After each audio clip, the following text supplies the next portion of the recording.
Normally that music is hype. Today it was therapeutic. Welcome everybody to another episode of the Straub Bro Sports Show. I am Big Bro Ken. Little Bro, how we doing? It's been a day, it's been a week, but there's no place I'd rather be on a Thursday night than talking sports with you, so let's get it. Oh my goodness, man, I've needed this more than you know. Thank you once again for joining us here on the 216 Sports Network. The 216 Sports Network is where you can find us. It's where you might be watching us. You can follow us on Facebook. You can you can like and subscribe on YouTube to find us and the whole rest of the crew. That would be 4th and 15 with Mel and Smooth. There will be a new episode of 4th and 15 coming up soon. I'm not going to give any dates out.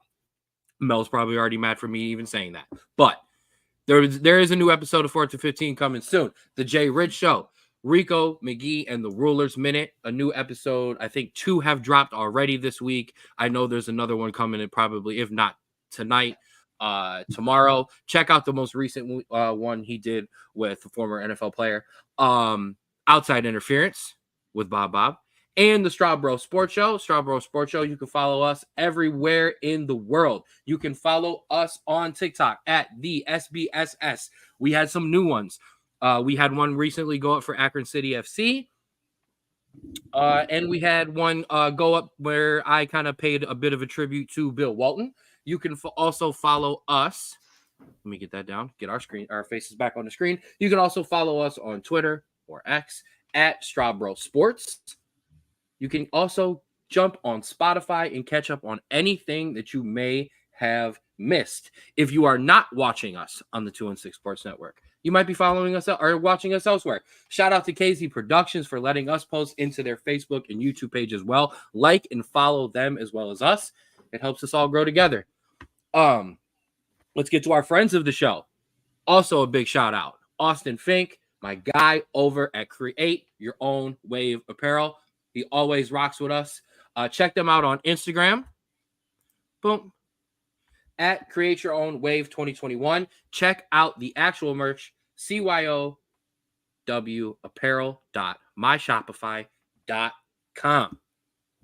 As it always says. Ooh, don't mess it up, Ken. As it always says. Don't ride the wave. Create your own wave. And be a Straub Bro of the week. Brand new friend of the show alert. This is so awesome. Brand new friend of the show alert. We would like to give another shout out to another small local business, oldtimecandy.com. You can find them on Facebook at oldtimecandy.com and also the website, oldtimecandy.com. Your home for old-fashioned retro candy you ate as a kid. And when I say retro, I mean retro. I am talking candies from the 80s and 90s, candies from the 60s and 70s, candies from the 40s and 50s, and yes, even candies from the 1920s and 30s. Order a box by decade, pack a bag for a custom order, buy in bulk, and check out the retro toys there. A ton of cool stuff as well. These are fun. They make great gifts. And since it's coming up, and I know it can be hard to shop for us dads, this could absolutely make an awesome Father's Day gift. Get him some candy from his childhood. Go to oldtimecandy.com, and this is awesome. Use the promo code SBSS. Yes, Straub Bro Sports Show. Use the code SBSS for 15% off of your order. Like I said, get one for Pops for Father's Day. Get one for your office. Get one for the warehouse. Get one for yourself. Enjoy some candy from your childhood, or explore some candy from before you were born. Explore some candy from your parents, your grandparents, and your great-grandparents. That's oldtimecandy.com. And remember, use the promo code SBSS to get 15% off your order. Now, I want to give a big shout out to Bob.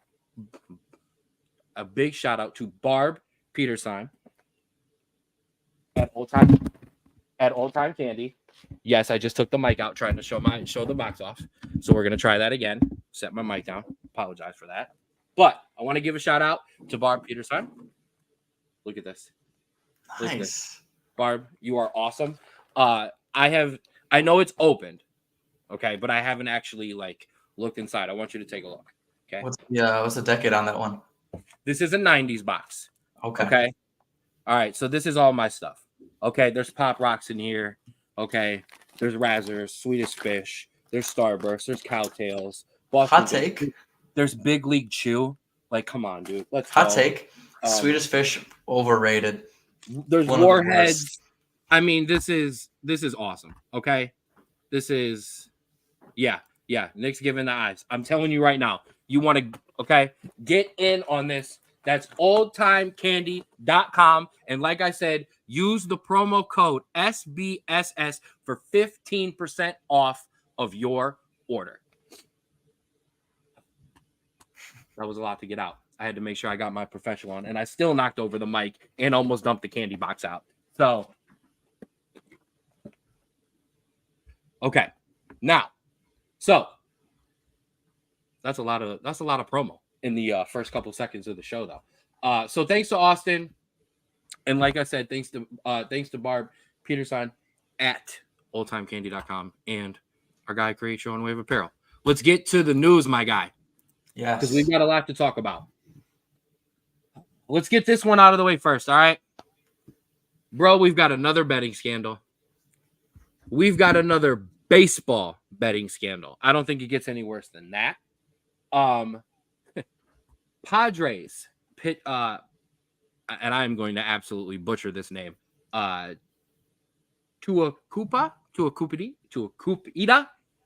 Don't know. Marcano is not just has been handed a lifetime ban for Major League Baseball for allegedly betting on the Pirates while he was recovering from an ACL tear. 387 bets, so more than a couple, less than me, totaling more than $150,000, becoming, congratulations, the first active player in over a century to be banned for life because of gambling. Pete Rose. That would be the name we all knew, but we weren't going to say. However, he was not the only one. We'll give a big shout out to Oakland A's pitcher Michael Kelly, Jay Grome of the Padres, Jose Rodriguez of the Phillies, and Andrew Saalfrank of the Arizona Diamondbacks, who all received 1-year bans because they also bet on baseball, but they bet on baseball as minor league players. So what did you learn today, kids? If you're going to bet on baseball, make sure you have an interpreter or you do it in the minors. Yeah, this honestly, this doesn't come as any surprise. The wave of sports betting that has taken over the US the past year and a half to 2 years has been absolutely insane. This news comes out just as the news broke that Shohei Ohtani had been officially cleared of all their stuff, and his former translator, Ippei Mizuhara, just pleaded guilty for everything there. That's why you do the names. Yeah, that's exactly why I do the names. So this isn't surprising, and also this isn't going to be the last wave of people that we are going to see, because I feel like sports are finally catching up and getting clued into the fact that these players are doing this, and I feel like there's going to be a lot harsher rules, but there's also going to be a much bigger investigation, I think, sports wide on some of these things, and it's going to get really ugly depending on how they decide to do this. Strap in, ladies and gentlemen. This is only gonna happen. Continue. These are gonna be segments reoccurring on the Straub Bro Sports Show. Yeah, who's getting banned by betting today? Yeah, the more than it's gonna be a one-off. I do want to jump back in on something. We're gonna get there. We're gonna get there. Ray, you're late and you missed the candy box and you missed the promo code. So stick around because I'm gonna drop it again before the end of the show, and it's worth it. Here, I'm actually gonna tease Ray. Ray, that's all I gotta say. That's all I got to say, Ray. Yeah, this is just gonna be, like I said, a continuing thing. It's gonna be nonstop. Congratulations, the worldwide leader in sports, the place we all get our sports from. They now own the betting app. I know because I placed some bets on it for tonight's game. So that's what's gonna happen. Now, we've got some other news. we're going to talk the WNBA XFL. Yeah, no, I know. Actually, we're gonna bounce back and forth a little bit because I originally was gonna come on here and I was gonna give it to all of them. Okay, yes, I was going to yell at all of them, Caitlin Clark included. I was pretty much gonna yell at everybody but Cameron Brink. That's fair. I'm That's perfectly okay with that. Then some idiot apparently tried to chase down the girls at a hotel. Yeah. And then I saw the video of said altercation. Oh. And it was literally just somebody walking up to them and asking them a question. Oh. So I'm bouncing back and forth here, but this is what I'm gonna say. So let's get the topics out of the way. There was some cheap shots on Caitlin Clark. Was it a cheap shot? Yes. Did she also elbow the girl in the face and talk some trash to her the play before? Yes. Is this girl kind of like a Dylan Brooks type player where this is kind of what she does? Like she gets physical and she plays physical. Another box check.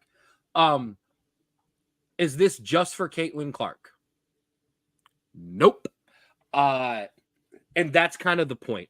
This is actually how the WNBA plays. And I dove headfirst into WNBA Twitter, WNBA threads, just to see video after video of basically completely unnecessary fouls, fights over nothing. There's much harsher punishment for rookies and players that have been handed out, way worse than Caitlin Clark. And actually, I'll be honest with you, I would argue one of the headlock takeovers that Angel Reese received was actually worse than any of the stuff that Caitlin Clark has received. Thoughts? So, like you said, this isn't new in the WNBA. This also isn't new in basketball. No. So go back to when LeBron first came into the league. You can look up the interview on YouTube of all of the Cavs players saying, oh, this guy, he's not going to start right away. He's got nothing, and talking trash. And then if you go even further back to when Michael Jordan started and when the Pistons were beating him up in the paint as a young player, this is typical for players that are touted as these stars having to get their licks in before that they can really push in themselves. Am I saying it's right? No, because I think I think it's lessening, it's watering down the game, in my opinion. And also, I think in a league not as fragile, but as not as high as the NBA, I think you honestly want to go the NHL route. When Gretzky came into the league, and this dude was praised by basically everybody. However, like you said, this is not new. We've seen this before. I think, and if I'm being completely honest, I think this is really just because this is a whole new type of people going and watching, and they're expecting, college basketball, like women's college basketball, where they're shooting and not getting. No, this is a tough league. This is a very physical league, and we're just going to have to kind of be okay with it because you're not really seeing a lot of the actual players complain. It's a lot of the fans and a lot of the outsiders complaining. And yes, we are seeing it, but you know who isn't getting beat up? Kate Martin, who is getting loved by her teammates, getting pranked because she getting left off the bus. So let's just we understand, but let's just dial it down a little bit because I think we're all just kind of hitting an overreaction button when in reality this is going to just kind of breeze through halfway through the season. Well said. And you gave me plenty of time to get all the socials together as well. So I really appreciate that. Kate Martin's not getting any of this. Like I said, Cameron Brink is not getting any of this. However, none of those players, and here I'll lump them both together because nobody else wants to. Everybody else wants to separate them, and Ray's got a nice point here. The PG audience is losing their mind over it. Caitlin Clark talks a lot of shit. Oh yeah. So does Angel Reese. And not a lot of girls like that anyways. So, of course, they were going to take a couple. They had to take a couple hits. Of course. It just was what it was going to be. I appreciate Angel Reese having her teammates back, but I mean, this is just get over it, people. Welcome to WNBA basketball. Here's the other point that I don't think a lot of people have made. I thought of it myself, so I'm going to claim it as my own. I wonder if not actually having an off season and not having a time to cool off has actually helped them with all of these eyeballs, but has hurt them because you have now been in our sports spotlight for what? Since before March, Yeah. since January, I would say February. we knew Clark. We were talking about Clark when the season started. Exactly. We were talking about Angel Reese. We were talking about all these people. So we have now gone on almost 6 months of talking about these girls. No sport, no athletes can stay in the spotlight, okay, for that kind of time without eventually we start to nitpick and we start to complain about everything. And now we are. It's to the point where nobody who dislikes Caitlin Clark wants to hear about it. All the people who love her don't want to hear anything about the people who are following her and other things. It's a mess. But the problem is, would the ladies be getting this kind of reception? Would they be changing venues for all of them? This is not just Caitlin Clark. This is all of these girls who are creating these kind of big ticket prices and stuff like that. Would any of that still be happening if they had their 4-month, 5-month cooling off period like most sports do, where women's college basketball went right into the season? So that's a tough one too. Would they be getting these eyeballs? But now that they have these eyeballs, is it too much? Because now are we nitpicking things and it's the casuals. Like I said, I'm a casual. I understand this. I've always watched women's college basketball, but I haven't watched a lot of women's the WNBA. I still know a lot of players, but that's a different story. So I appreciate you, Nick. I appreciate you. So that's the big thing there. I don't know 100% if there he is. I don't know 100% if that has everything to do with it, but shout out to these ladies. They're doing big numbers. They're doing big things. And I hope that continues. That's the most important part. Moving on to the sports story. Oh, did you want to say something else?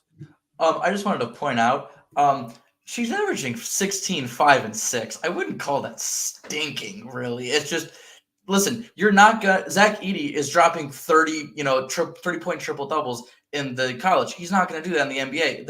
It's always going to be a little bit of a drop initially. Yeah, no, I got you. Listen, if there's one thing I do know about Nick is not afraid to take a left and be like, look, I'm off of this.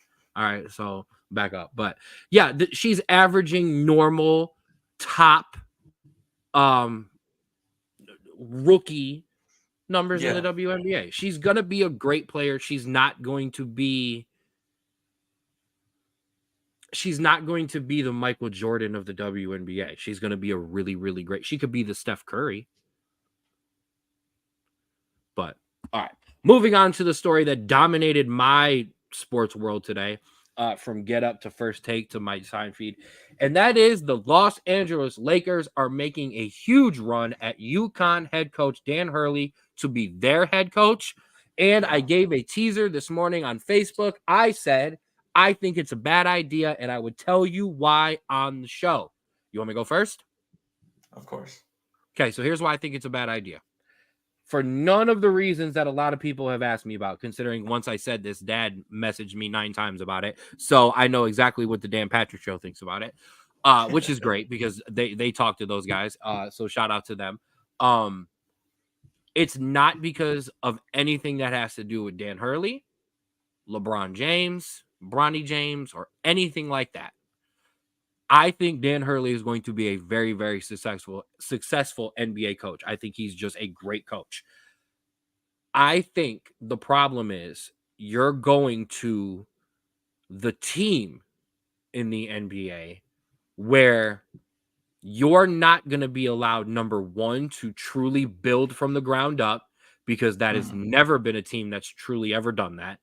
And you can say it's your way, but that is the only, I know a lot of people will say New York, but that is the only city or team in the country where you being the coach and it goes bad, you're not just on the newspaper and on the TV. Jack Nicklaus is talking about you, or Nicholson is talking about you. Stars are talking about you. You know what I mean? Yeah. Denzel is being asked what's going on with you. You know, it's a whole different Yeah. ball game. And the other thing is, and I'll just be honest, and I like this part. I like Dan Hurley because he runs his mouth and he lets you know when he's good. He told people the year UConn missed the tournament, you better get us now because we're coming. And then he rattled off 2 straight national championships. So he backs up his coaching. I'm not saying he doesn't, but you can't talk like that as an NBA coach. I don't care what you, no NBA coach. No, Phil Jackson didn't talk like that. Okay. Like you don't talk like that as an NBA coach, number one. And number two, like I said, I don't know if he's going to be truly allowed to be given time. Now, everything else I agree with. The way he can coach guys, the way his offense will translate, them talking about how he's running stuff in college that they're not even running in the NBA. It's so sophisticated. It's great stuff. So I agree with all of that. I agree he can get along with LeBron James. The other thing is, though, and I will say, man, the first time LeBron has a problem with what you're doing, you look like you don't know what you're doing because you're being questioned by one of the greatest NBA minds of all time. I don't care what you want to talk about, numbers, flopping, rings. Other than that, go sit down and watch the Game podcast. There's very few minds in a basketball knowledge sense that work like LeBron James. So once he questions you, which he's obviously going to do, you look like you don't know what you're talking about. No, you're absolutely right. It is not as common nowadays for a college coach to jump straight into an NBA head coaching job. I know the Cavs did it a couple years ago with that Michigan head coach that I can't think of the name of. Oh, yeah. Go ahead. Yeah, but it's not common anymore. And so the less and less common it is, the more and more scrutiny these coaches are going to get if they make that jump. And so what honestly is and I think I agree with you on that. John Beeline. Thank you. Listen, honestly, I really didn't want his name because how poorly he did with our team, but it's okay. But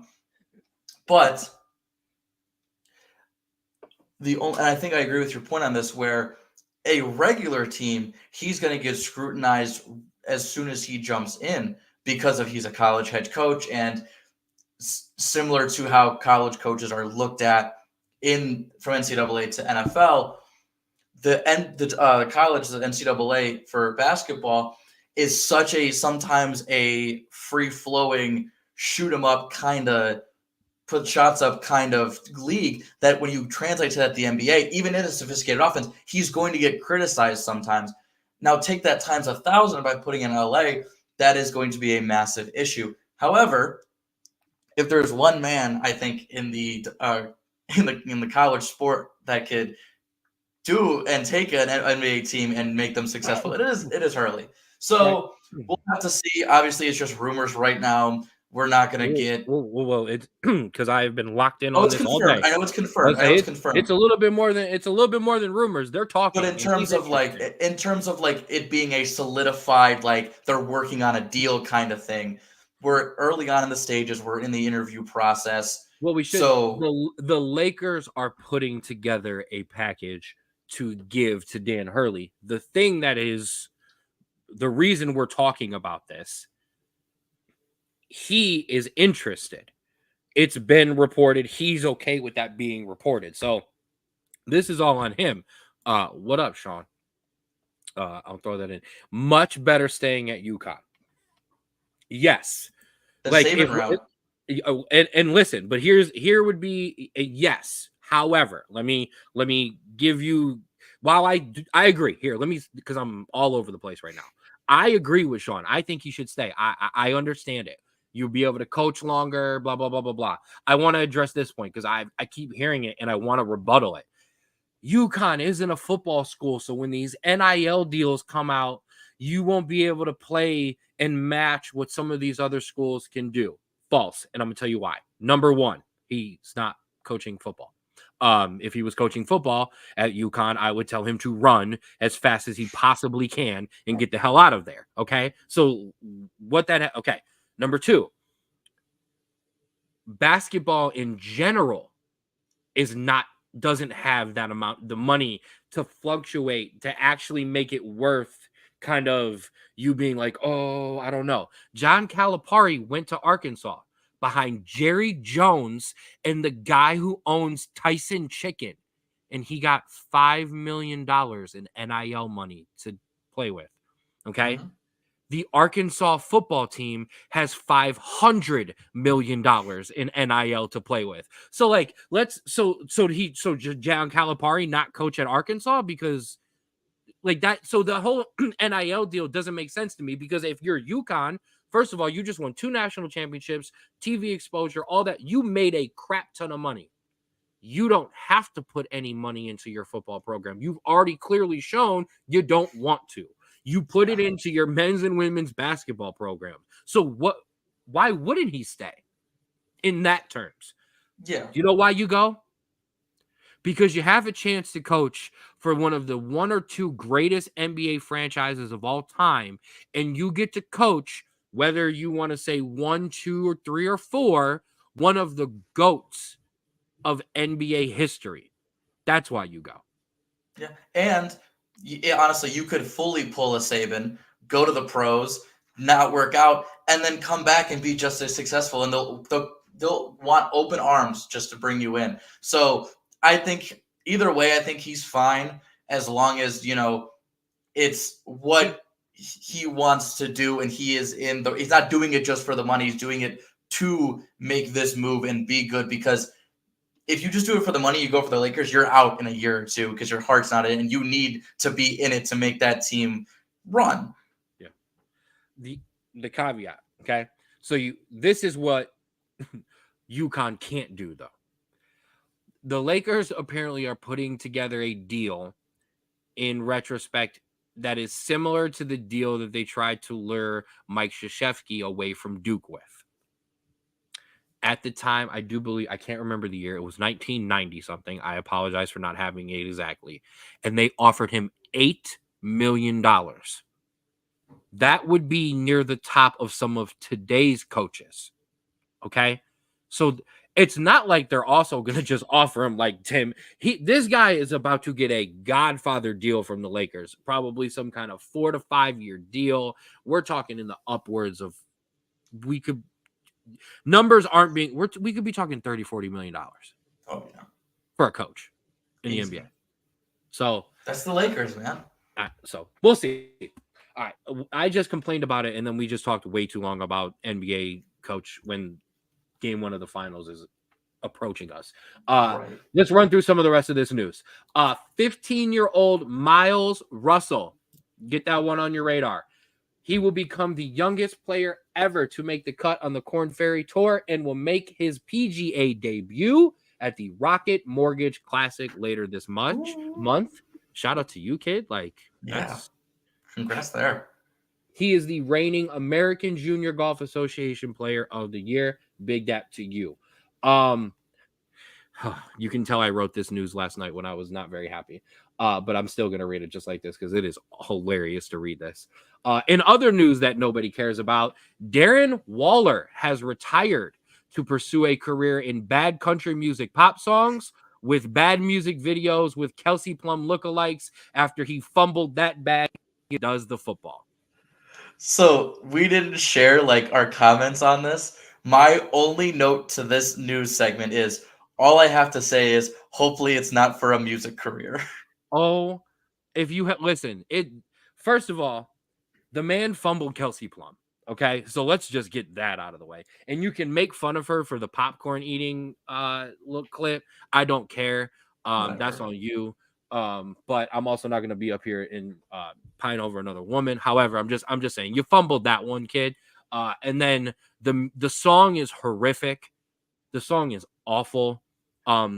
It's so So bad. bad. It's so bad. I should go dig out some of my rap books from high school, and I should have a verse on the song because I could probably make it 100 times better. The music video is just as bad. There's a Kelsey Plum look-alike. It's straight It's up worse. 90s R&B music video level No, there. it's. I don't even know about that. I don't even because I'm gonna. That's disrespectful to Oh, all. 100. It was Okay, 100% like disrespectful. This is Backstreet disrespect. Boys in the rain. Like, No, like don't you? And you're not going to talk about. And you're not going to First of all, you said R&B, so you're not going to disrespect Boys to Men videos and the Poison. Just no. There's no. You're not going to be quiet. But it's worth going to look at because it is that damn bad. Oof. Sean, I hope you're still here in the comments. Manchester City's court date for 115 gate. That's what I wrote it down. I like that. Is scheduled for November, followed up by Manchester City then suing the Premier League, who were then backed by more than half the clubs against Manchester City. This is going to be beautiful. And the best part is it's going to be smack dab in the middle of the Premier League season, right after the January transfer window closes and Manchester City spends $400 million because they just don't care at this point. A great quote.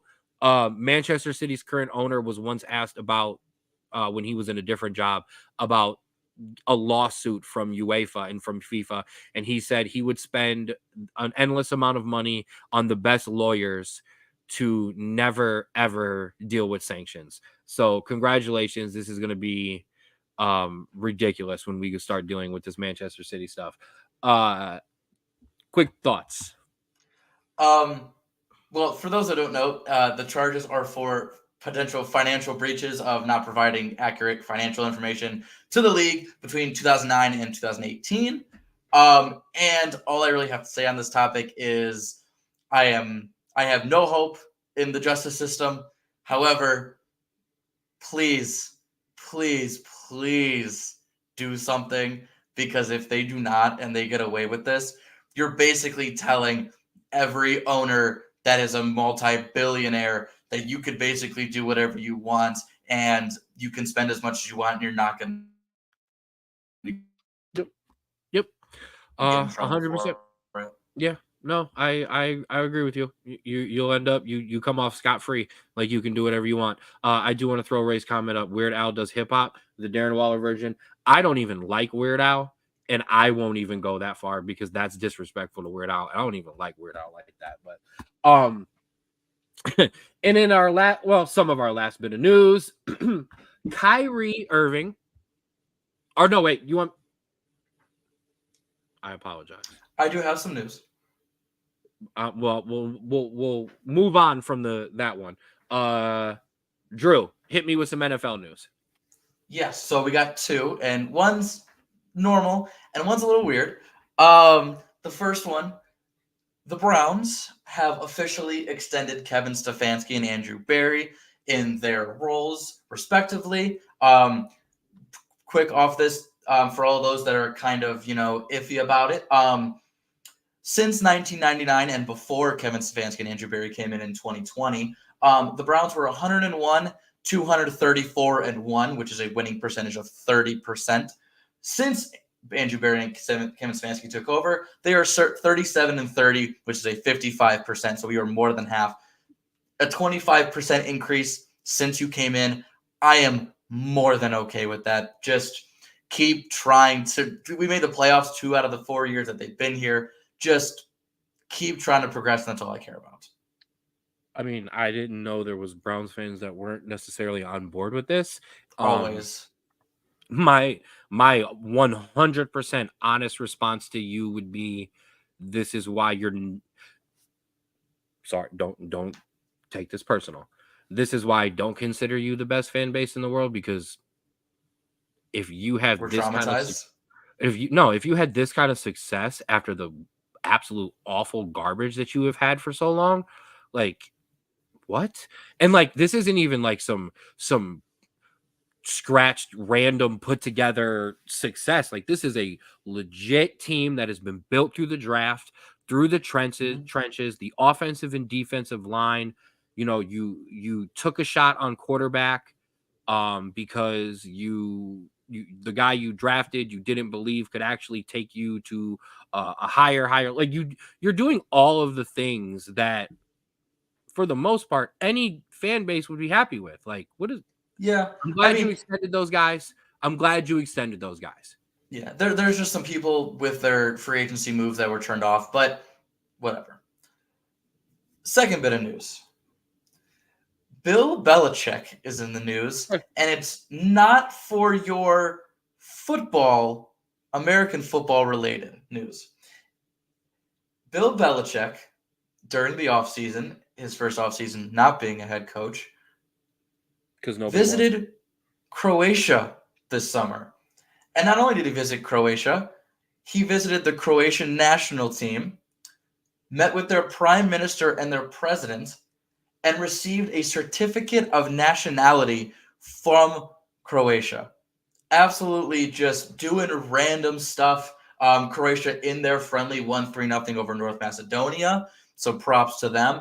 But listen, if this is the Bill Belichick we're going to get traveling to countries, going on podcasts, I am all for it, honestly. First things first, love you too, Nate. Appreciate you rocking in with us. Love you. That's awesome. Like, this Bill Belichick is great. Like, I hope he is done. I Like, think he's just he taking a year, if doesn't. I'm being honest. What? I think, honestly, he's just taken a I year know, or but two. He's going to find the right place, and I think he's going to go back for at least one other rotation. I don't think there is a right place. I feel like Bill Belichick should do and listen to Nick Saban and just be done. I think the game has passed him by to a point, not because he's not one of the greatest football minds of all time, just like Nick Saban, just all of this other stuff around it. I don't know. I don't think You just want him on the college football playoff committee. That's all. 100%. Him and Saban. I'm not gonna lie. Everyone, you want him for the. I thought you were gonna say I want him for the Cowboys. No. I want him on the college football playoff committee. But yeah, I agree with what Nate said. Though he'll never be done with football. No, he's a football man till he dies. We're getting this started early. Oh, let's. We're not gonna get into that today. Nick said no Brady or no Brady. That's for a July or August podcast. We have nothing else to talk about. Okay, let's not get into that right now. I do have one other bit of news though. One more. Dad brings up a good point though. Too close to the record for him to quit. I'm very much learning, and I have to remember our comment section's about a couple seconds behind us. So I just wanted to get those guys involved. Jump in the comment section if you want to rock with us live. Go ahead, bro. All right, and we're gonna bring up the comment before from Ray. U.S. cricket. Yes, we have cricket news, y'all. You better get your connection together on your cricket news. Sorry. All right. U.S. cricket. Oh, am I good? I think you were okay. Nope, he froze. All right, we'll give him a second to get his stuff together. So I will go to my news real quick while he gets himself together. That is women's softball. I know we're hitting all the random sports today. Women's softball World Series. Oklahoma beat Texas last night. And Oklahoma and Texas face off again in game 2 tonight, with Oklahoma being one win away from a historic 4-peat in women's softball World Series. That was my last bit of news. Are you ready for your cricket news? I hope so. All right. Okay. So for those that don't know, and if I'm being completely honest, I didn't know until today, the ICC T20 World Cup is going on currently. That is the Cricket World Cup. And we have, some are considering, and I'm not talking just American pundits, I'm talking pundits all over the world, one of the biggest upsets in cricket history. And that is that the U.S. beat Pakistan by 5 runs. I don't know how they score runs. I looked at the score and I don't know what any of it means. But we have beaten Pakistan. We have won our second match of the tournament. And you know what? No matter what sport it is, whenever USA wins, I am absolutely all for it. I might go get a jersey after this. Let's go. I want to go looking. I am ecstatic. I might throw it on the TV, watch some replays tonight. I am ready. Cricket or ticket. Shout out to Nick. International powerhouse Pakistan. Yes, I mean They honestly, yes. apparently are. India. Well, okay. So I guess I am gonna break some news. Because I did some college years with some guys from overseas in England where cricket is huge. I mean, Pakistan is great. India are, and England. And then there's some other Always teams. joke.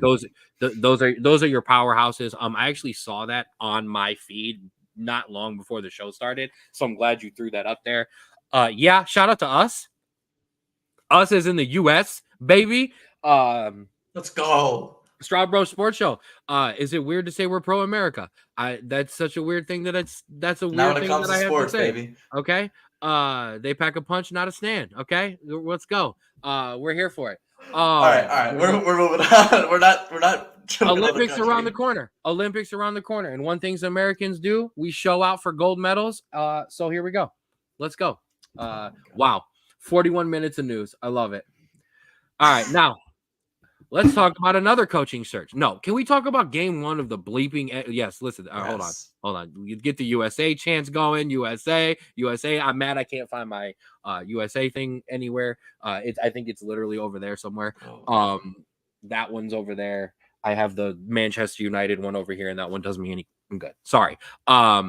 Ray's laughing at us. Now, can we talk about game one of the bleeping NBA finals? It's time to talk some basketball, baby. The Boston Celtics and Dallas Mavericks kick off game one tonight. Tip-off is sometime around when I'm going to be almost asleep and watching this game at work tomorrow. But let's dive into this game. Let's get serious for a second. Celtics, second chance. Another shot after being in there from the 2019 finals. I guess I have a question. Is Jaylen Brown taking over the Celtics? Western Conference Finals MVP. Is this his team if this continues? Is he taking over? So, honestly, this is actually a legitimate question. I know this is not poised as like a super like I'm somewhat dead ass. First take type of stuff. What I mean is, if you look at the way, and we're getting nerdy here. If you look at the way the salaries of these players are, sir, it's a show of facts. It's time to get. If you are looking at our the way the salary is distributed, they are even pretty much about now. Tatum has, I think, 2 years remaining on his contract, and Brown has 3 or 4. Brown, after next year, is making more than Jason Tatum and obviously has a longer contract. So if this turns out that Brown leads this team, and even if they don't win, but basically takes the lead in this finals, it wouldn't be the craziest thing in the world to see maybe a shift towards building around Jaylen Brown in the future than towards Jason Tatum. But I don't want to get too down the future. I want to go on your first question. Can the Celtics bounce back? And I want to repose that question is, can the Celtics finally do something with all of this talent? Like, they have another year or two in the window, maybe, but you are here now. You need to get this done. You're not going up against a Warriors team that went crazy with Steph Curry in one of the best finals runs, solo finals runs. You have a team that you are favorites and you can beat with your talent. And if you can't, then I don't know what else to say. So my question and your answer unlocked the way it can be done. Jason Tatum has already shown on the big stage that he can put up numbers.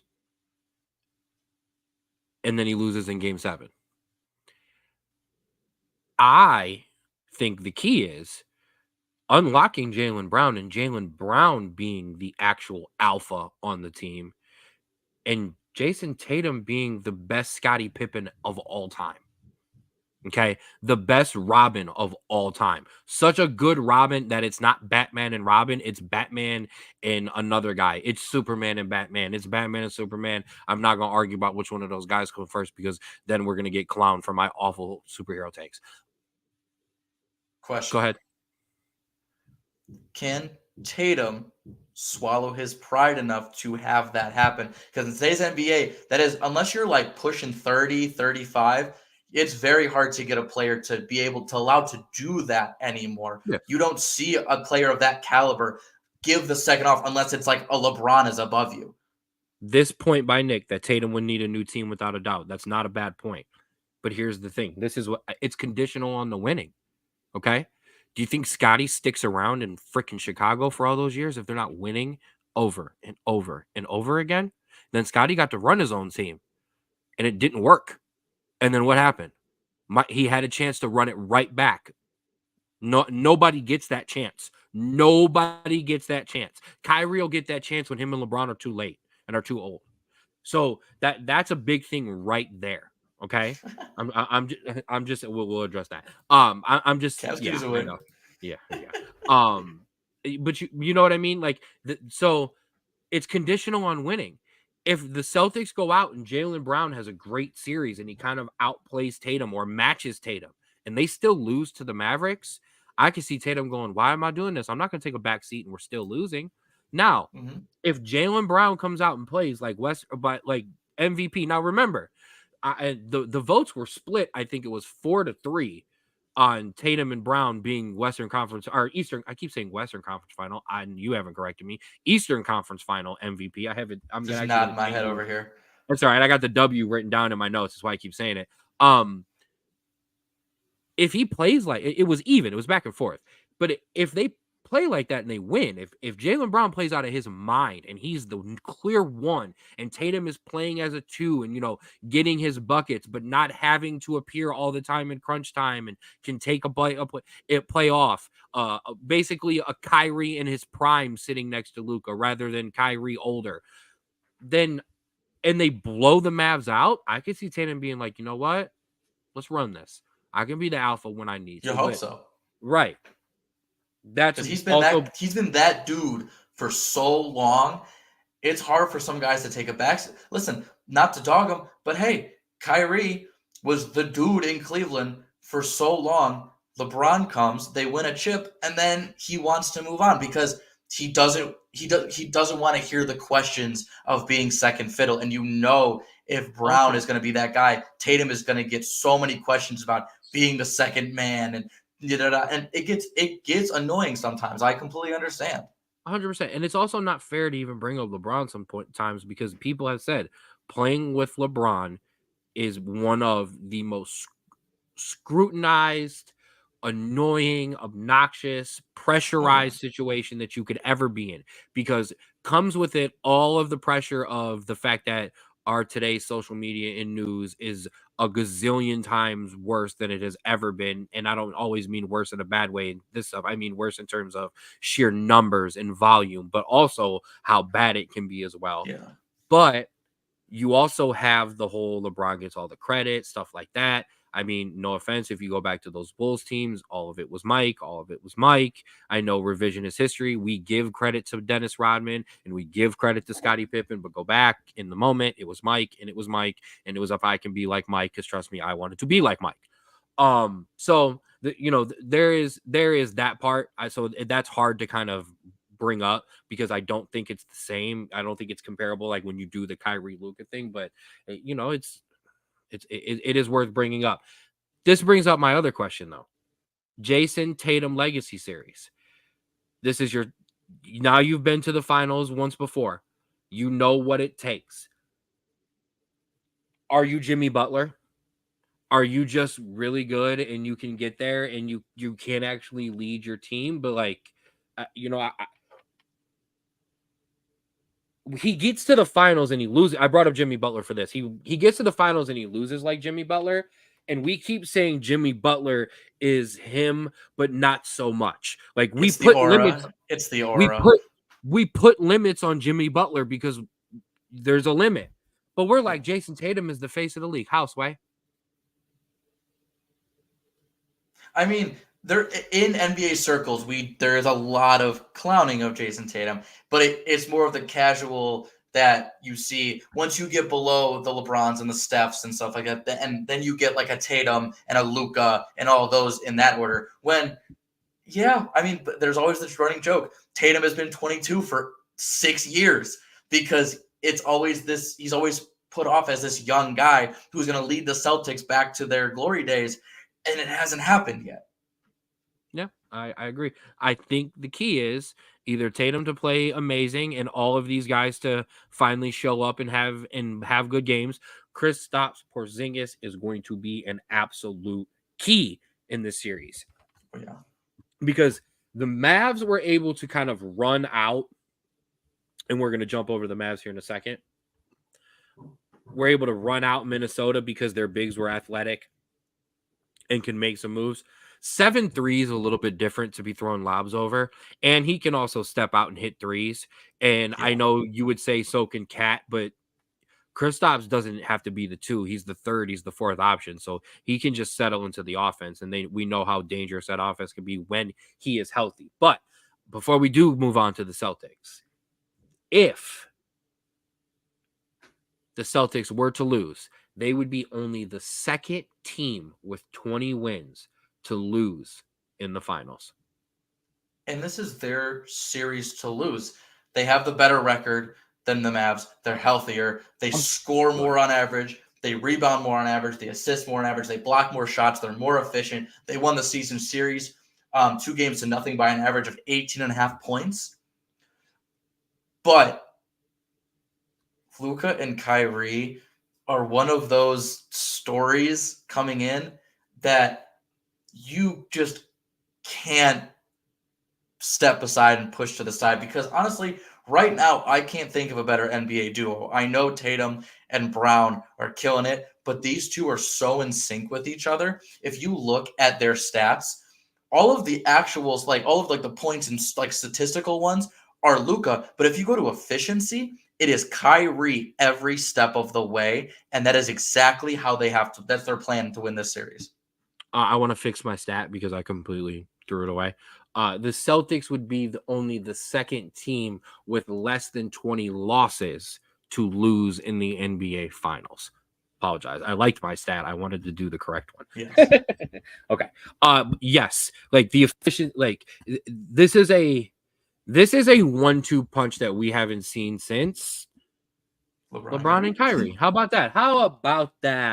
The Dallas. I mean, is Luka ready to take the crown as the best player in the league? Because and this is what's so funny.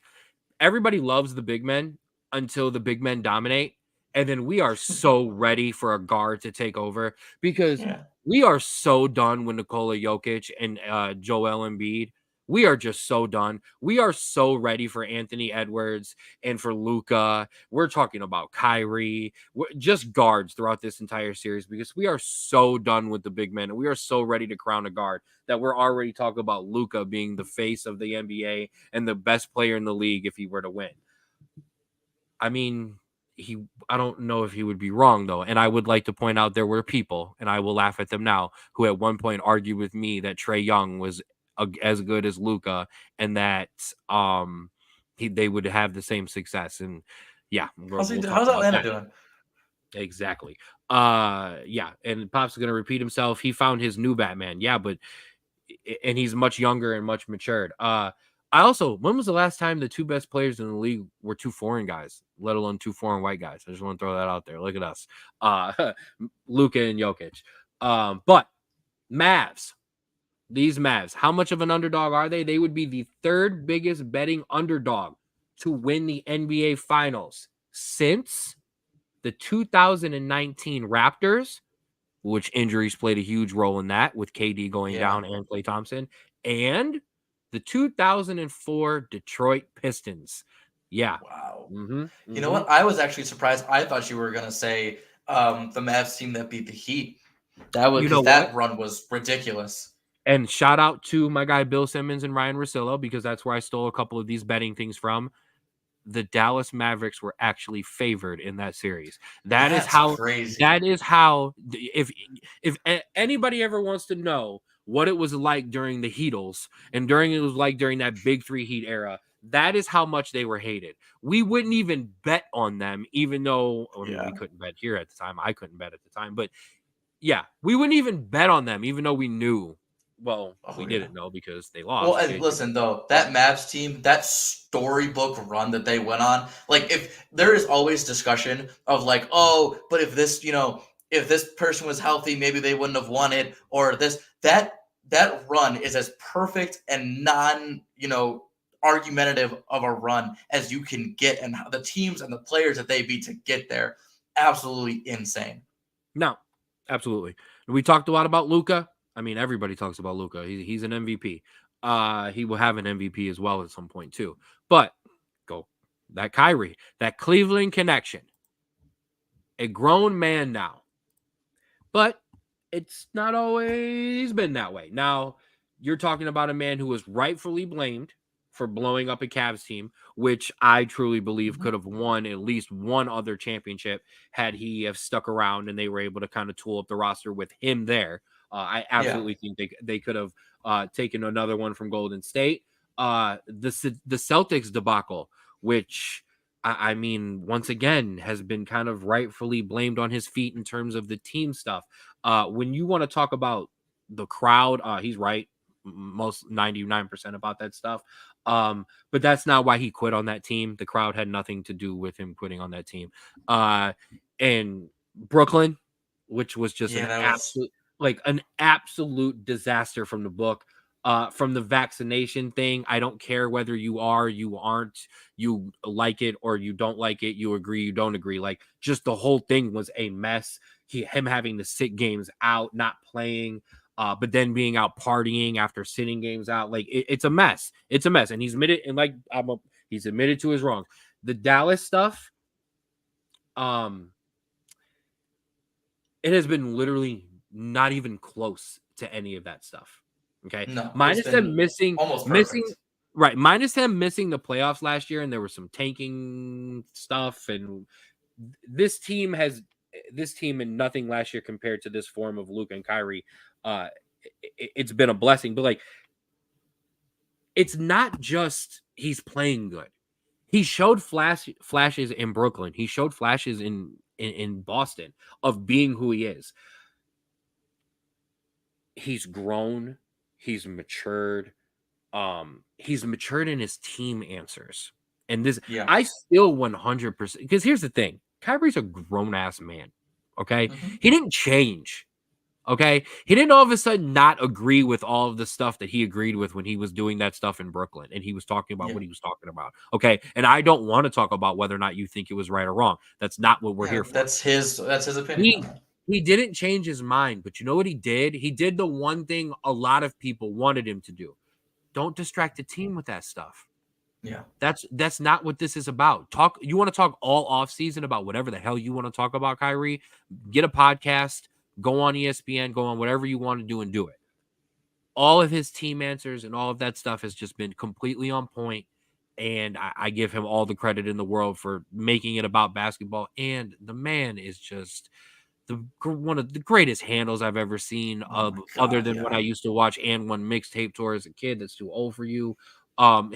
He's the greatest underneath the rim finisher that I've ever seen in my life. And I'm sorry, he's better than Allen Iverson. He's better than Isaiah Thomas. He's better than whoever, Steph Curry. He's the greatest finisher I've ever seen who isn't a dunker. It's unbelievable. And he knows how to win. Yeah. Okay. And the reason this team is really good, when you have a guy like Luka as your guy, okay, and he's not just fiery and he doesn't just talk, okay, they just let Kyrie do whatever he wants. And that includes like on the court. You know what I mean? Like, and you know what I mean? And I know Dad wants to bring up this point that I never got to see Dr. J. You're very right. And I got to see highlights, but I'm talking I'm talking about guys who can't dunk. So, and I'm not going to, guys who can go up there and just yam on folks, you can't put them in the same categories as guys who can't. It's just not the same thing. But I get what you're saying. I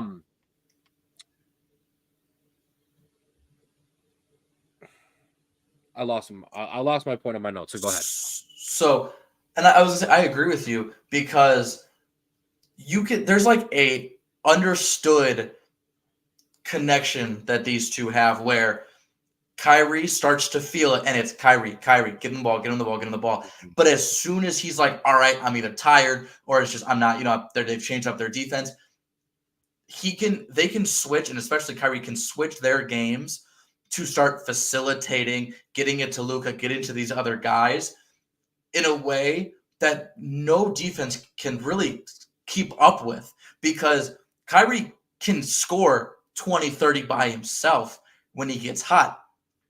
But the fact that he can do that and wait until the defense starts collapsing on him and then start to facilitate is exactly the kind of player you need with a player like Luka, who can hold the ball himself, but is much better getting that grab, make a move, and put up a shot, not dribbling pounding the rock, and then doing it. They complement each other so well, and I really want to know how they attack this Boston team, who defensively is probably one of the best in the league.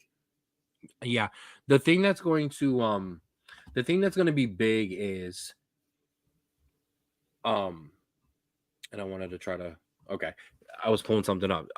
This is big. This is the first time the Mavs are going to face a team that doesn't have to throw its best player at the Mavs' best player. Okay. Yeah. Drew Holiday is going to take a large defensive role. Now, Jason Tatum and Jaylen Brown are absolutely going to have to guard Kyrie and Luka. But, I mean, Jaylen Brown, one of you guys is going to have to go, okay, I'm going to take the lead responsibility. Drew's going to take the other lead. And Tatum, you're going to swap in and you're going to help out. That's going to be huge. The problem then is, who's going to score for the Celtics? Are they going to still have the legs to keep up? Because here's the other thing. I don't care what you do. Kyrie's going to go for 20. Luka's going to go for 25 on a bad night. Okay, so you're not let's get this out of our head. We're not stopping what's going on. Okay, that's not going to happen.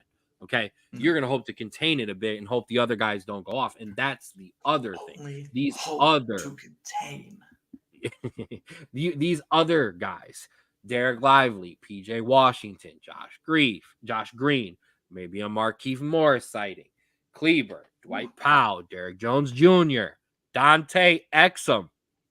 Oh God.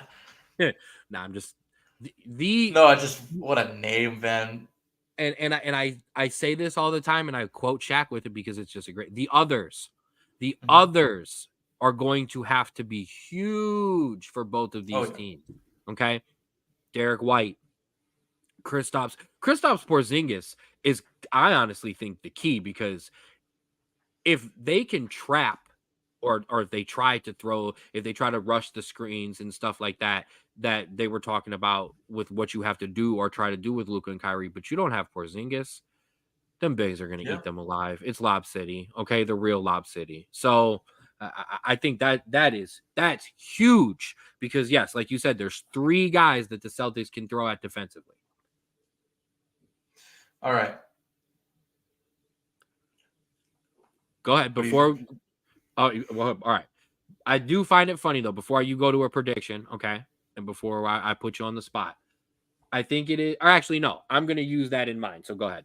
Now I want you to go first. Give me your prediction for Game 1, and give me the rest of the series. How you think it plays out? Game 1's in Boston, correct? Sure. It's in the Garden. In the Garden. I don't know why I said that. Because it's not where it's at. It is. No, it is. Okay. I think Boston takes Game 1. Ooh. I think that they are going to be very, very motivated coming in and not wanting a repeat of their finals against the Warriors. I think the Mavs make it very, very interesting. I think it goes 6. I think Boston, while I've been praising, only this guy would fade out during his Luka prediction, and Kyrie this entire time. I think this is Boston's. Oh, I was cutting out. No, you're good. You're good. Keep going.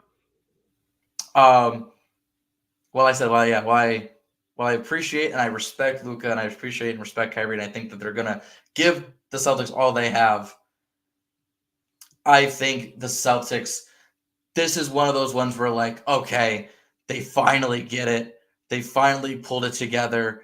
We've been waiting for them to do this for so long. I think just their defense and their depth is going to be too much. Give me Celtics in 6. Celtics in 6. Woo, that's a big prediction. That's a big prediction from Little Bro on the Straub Bro Sports Show. I don't find it surprising that the last time the Dallas Mavericks made the finals, one, Jason Kidd was the point guard, and now he's the coach, kind of a point guard in terms of, off the court. And number two, they had a foreign superstar who was so good and so talented that other players did not care, and players with some big egos tucked those egos to be on a championship team. Those egos: Tyson Chandler, Caron Butler, Jason Kidd, Brendan Haywood, Deshaun Stevenson, who went toe-to-toe with LeBron, Jason okay? Terry. In full effing crazy that series, okay? And Jason Terry, okay? So you're talking about guys who put egos away to play with a guy so talented, okay? They beat that big three, okay? That team we talked about, okay? So you're telling me that Luka, Kyrie, Derek Lively, PJ Washington, all right, those guys can't beat these Celtics? Nah. Give me Dallas in 6. Luka and Kyrie joint MVP. That's the bold prediction there, and I love it.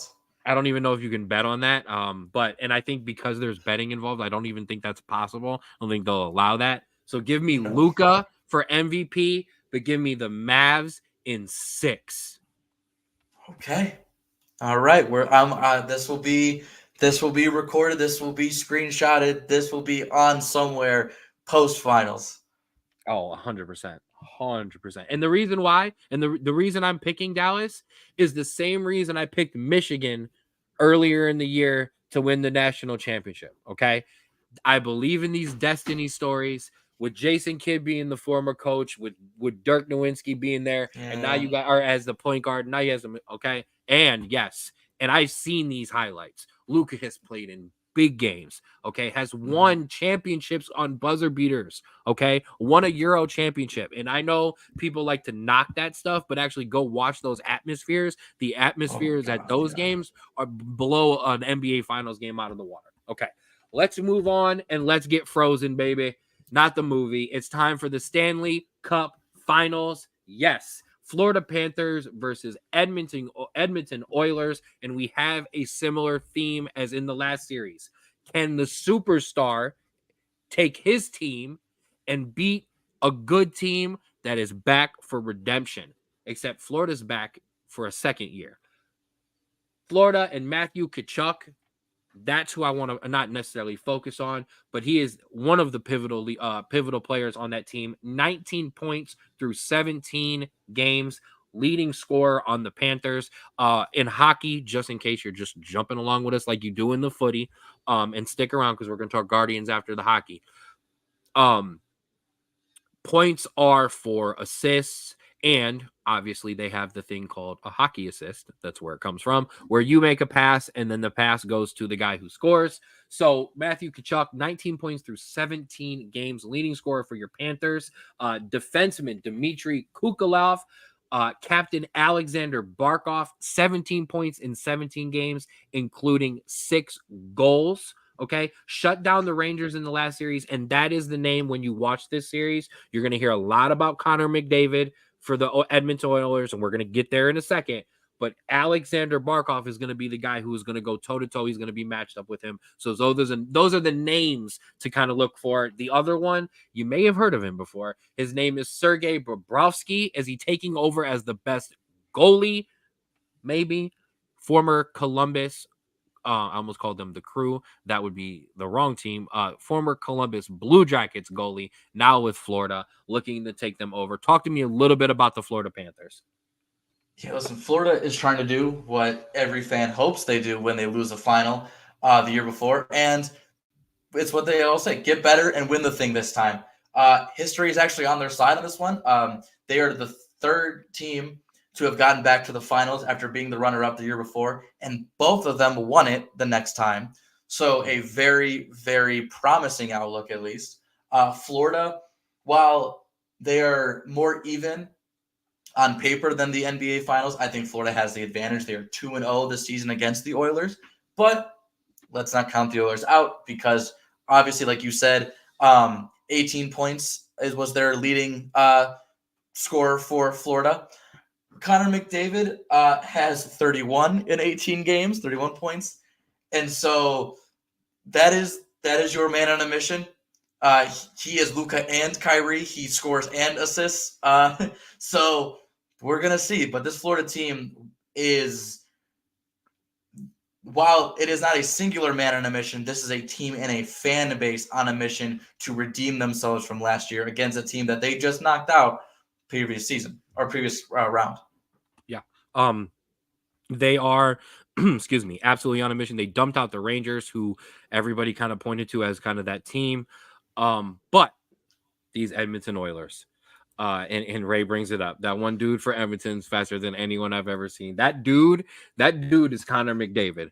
Okay, and he is taking over the league. If you don't know who Connor McDavid is, I kind of understand. He plays in Canada. He plays in Canada and is Canadian. So you of course we don't know him. However, he is the best player in this series by far, best player in the league. 4 points in 14 of 18 games. And also, yeah, he plays for the team that Wayne Gretzky won a championship for in Canada.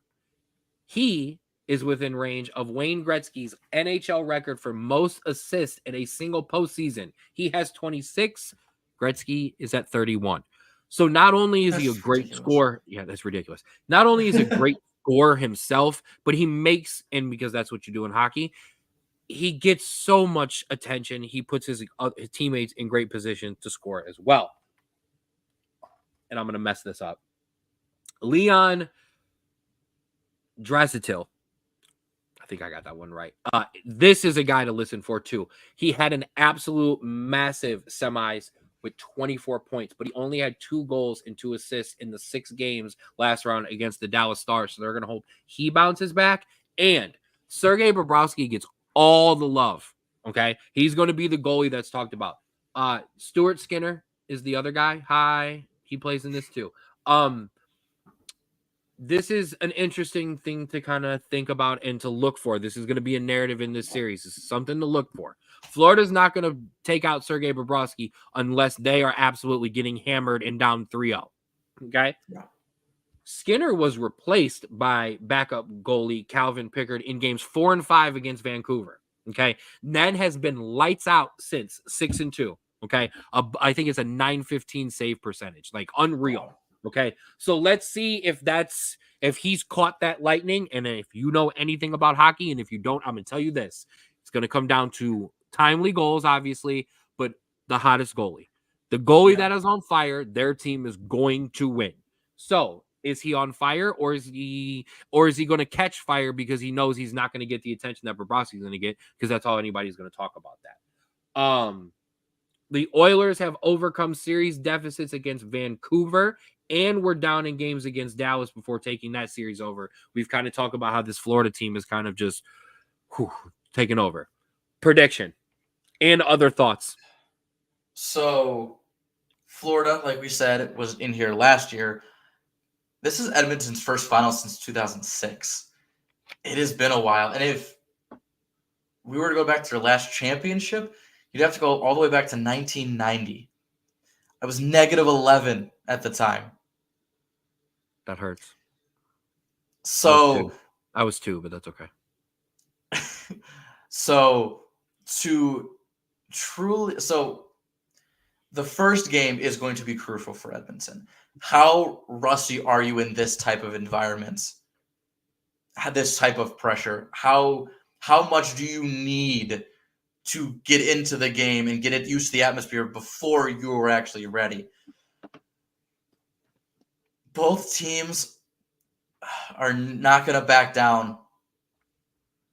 I think this goes 7. Give me, and I think I'm going to think with my heart on this one. Give me Edmonton. I love it. Canada. You know, the place where, you know, they're really good at this hockey thing. And, they kind of introduced it to a lot of us. I know not somebody's going to tell me that it was somewhere else. But, okay, Canada, hockey. A Canadian team has not won the Stanley Cup since 1993. Okay? Ooh. That would have been the Montreal Canadiens. Okay? Edmonton isn't just playing for themselves. They're playing for all of Canada. Okay? They're playing for their entire nation. And they are playing against a team in the one state that if you're an American, you don't want a whole country to actually play against because it is so easy to drum up some hate for the state of Florida. Yeah. So I know that would normally say, give me the crazy state of Florida, but no, I am also going to ride with my heart, and I'm going to ride with the best player. Give me the Edmonton Oilers to win the Stanley Cup at home. I don't know what that means. I don't know if that means I have to say 6 or 7. Florida is 7, so it would have to be 6. Give me the Edmonton Oilers in 6 in an overtime goal. You are so specific with your predictions today. Like, just you had the MVP of the NBA. You have where and like when they're gonna win. Absolutely, just dialed in today in terms of your predictions. That's not necessarily a good thing. That makes it for go to the betting apps, folks. Ken's on a roll. I'm on a heater today, baby. Let's go. Hey, listen, I did go with the Get Up here. I'll give a free plug. Get Up did a parlay on ESPN Bet.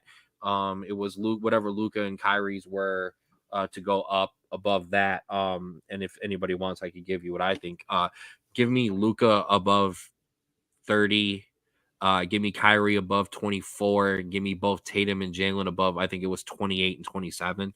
Yeah, take the overs. Go for the big 4 overs tonight and put those together. You'll get good odds. The hockey game doesn't start till Saturday. I'm sorry, I don't have any prediction betting wise for that one. Yeah, give me a couple days. All right, let's get these finals out of the way.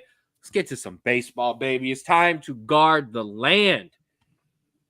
A major series going on with Kansas City wrapped up. We missed one of the games due to a rainout. The Guardians stormed back in game 1. Big home runs from Josh Naylor. Big home run from Tyler Freeman. A lights-out bullpen. Come back and win 8-5. They did drop today's game. They went back and forth. Just couldn't get it done. This team can't always come back. It's not going to work. But best team in baseball. Excuse me. Heard that before. Just going to throw it out there. I'm going to say this. I'm actually not as excited as everybody else. I agree with you. Do you know why? I'm going to tell you why. Because I'm almost convinced that this team can compete and in this division up until about August, September. And after that, I don't know, because I don't know who's going to step up as an ace. I've said it many times. If Tristan McKenzie is the ace that he can be, this team can win it all. But he's not. And who is with him? Who can go above him right now? They don't have the arms. Bieber is hurt. Like I said, McKenzie's not pitching it to where his potential is. We have a bunch of young guys who aren't quite there yet. We're still figuring out our young hitters. Yes, we know Quan is great. We know Jose's great. We know Josh Naylor is great. We see what the potential is with some of the other guys. We don't have the arm. I know the record is great. I know it is. But we don't have the arms. And I'm not out on this team. I'm out on predictions and expectations. Yeah, and I hate to agree with you because it's all, negative stuff, but you see that hitting and your bullpen is winning, obviously. Mm-hmm. But bullpens and hitters go into slumps, and good Lord, this starting rotation is held together by duct tapes and dreams right now. Duct tapes and dreams. It is so hard to watch sometimes when we're automatically in a deficit or we're up by a bunch and you could tell that the pitcher's barely holding on. Your starters just haven't shown that they can carry the weight if there's a slump in one of those two areas. Mm-hmm. And we talked about it off camera, and we're going to have to bring it up now. If this team is really serious on making a run, you are going to have to look long and hard at this staff and around the MLB and see what kind of Keep talking. Your audio's fine. Oh, maybe not. Did you finally cut out? Your audio is fine. You kept talking. To see what should look long and hard at your team and the teams around to see what's available and what you can get rid of and be okay with, because if you are going to make this run and you are serious about it, you are going to need another pitcher. And that is just a fact. 100%. Now, if you're telling me that you're going to make a move that is like, hey, we made a move for a pitcher because prospect A and prospect B and the shell of Carlos Carrasco are all going to go in a deal, and this is a guy who's going to be potentially the ace in front of Tristan or right behind Tristan and Bieber, whatever. If you're going to make a move like that, fine. If there's guys that you have looked at, I mean, don't get me wrong, I don't know for sure, but the complaint with Tito is that we weren't seeing a lot of these guys. Yeah. I think Vogt has proved he's going to play these kids. He's going to bring them up. He's going to give them all some opportunities. If you're running through them because you're also going, all right, who are we going to potentially give up on and who are we going to move for an arm? Okay, because this is a winnable division. It absolutely is. The problem is I don't believe the wild card is obtainable. I think you need to win this division. Like that wild card's going to be scary. So if a Andrew Miller type deal is put on your desk, and that means a player who is going to be for this playoffs currently with McKenzie slumping and Bieber out, your ace basically, for 4 really good prospects, potentially Arias, is it worth it for what you think this team is right now? We'll get to that. We'll get to Dad's breaking news in a second. No, my first thought is no. I would not with Arias. I mean, I would need to see. I don't know. I would need to see who the names are. That makes perfect. That's okay. But yeah, the potential is there to make a deal here and get an ace in here. But then, like at the same time, it can't be for a 1-year thing. Because I'm sorry, I can't go into a 1-year rental with just said guy and then I don't know, Bybee who's been okay, but like we can't do that. That can't. You're be hoping Williams comes back healthy and like is good. No. Now, if you're telling me that said guy is locked up for 3 years, okay, all right. We still don't know what's going on with Bieber. Yeah, so you don't know how that arm's. I mean, the surgeries post Tommy John have been absolutely immaculate, and they come back almost better. But you still never know with those kind of surgeries. The contract as well. You're right. So that is part of that as well. Let's talk about the rest of the major leagues. Yes. The American League. Man, we can hit. Go ahead. Yeah, go ahead. So, let's look at the rest of the American League. You have the Yankees, who's above 500. You got the Orioles that are above 500, and you got the Mariners that are above 500. Let's look at the Central. Just the Central. You have the Guardians, you have the Royals, you have the Twins, you have the Tigers, all over 500. If you told me that 4 Central teams would be above 500 and 2 of them would be above any team in the AL West, I would call you absolutely insane. But holy crap, what is going on in our division? I am on the record as saying it wasn't good. The division wasn't good. However, I do want to point out, and this is strictly in terms of the Guardians, but we have played, I think, the 5th weakest schedule so far. And we're going to like the 5th hardest schedule, 3rd hardest schedule from here on out. So hang in. Yeah, I'm surprised in this division. This division has played well. I mean, the Royals were putting things together. I mean, we saw it for 2 games. Bobby Witt Jr. is That man. somebody. I know he blew the game for them in game 1 with an throwing error, but he also had 2 home runs that basically won them the game. So he was allowed to blow it himself, considering Yeah. he won it his damn self. But so there's that. The Twins were supposed to be good. So, Yeah. I mean, what they Well, were yeah. building is there. And then the Tigers were a lot of people's surprise team. I mean, I Mhm. respect the hell out of what uh, Jeff Paxton says about baseball. Oh yeah. So, and he picked the Tigers to win our division. So I'm not surprised there. And then there's the White Sox.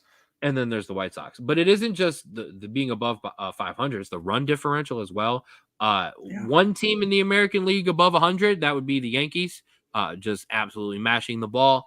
There are 3 teams in the American League, though, above 70. And the reason I bring up this run differential is it's kind of indicative somewhat of who you are. It kind of evens out, Oh yeah. as a record. If your run differential is high, usually you're a good team. Like I said, the Yankees. There are 3 teams above 70. The Orioles,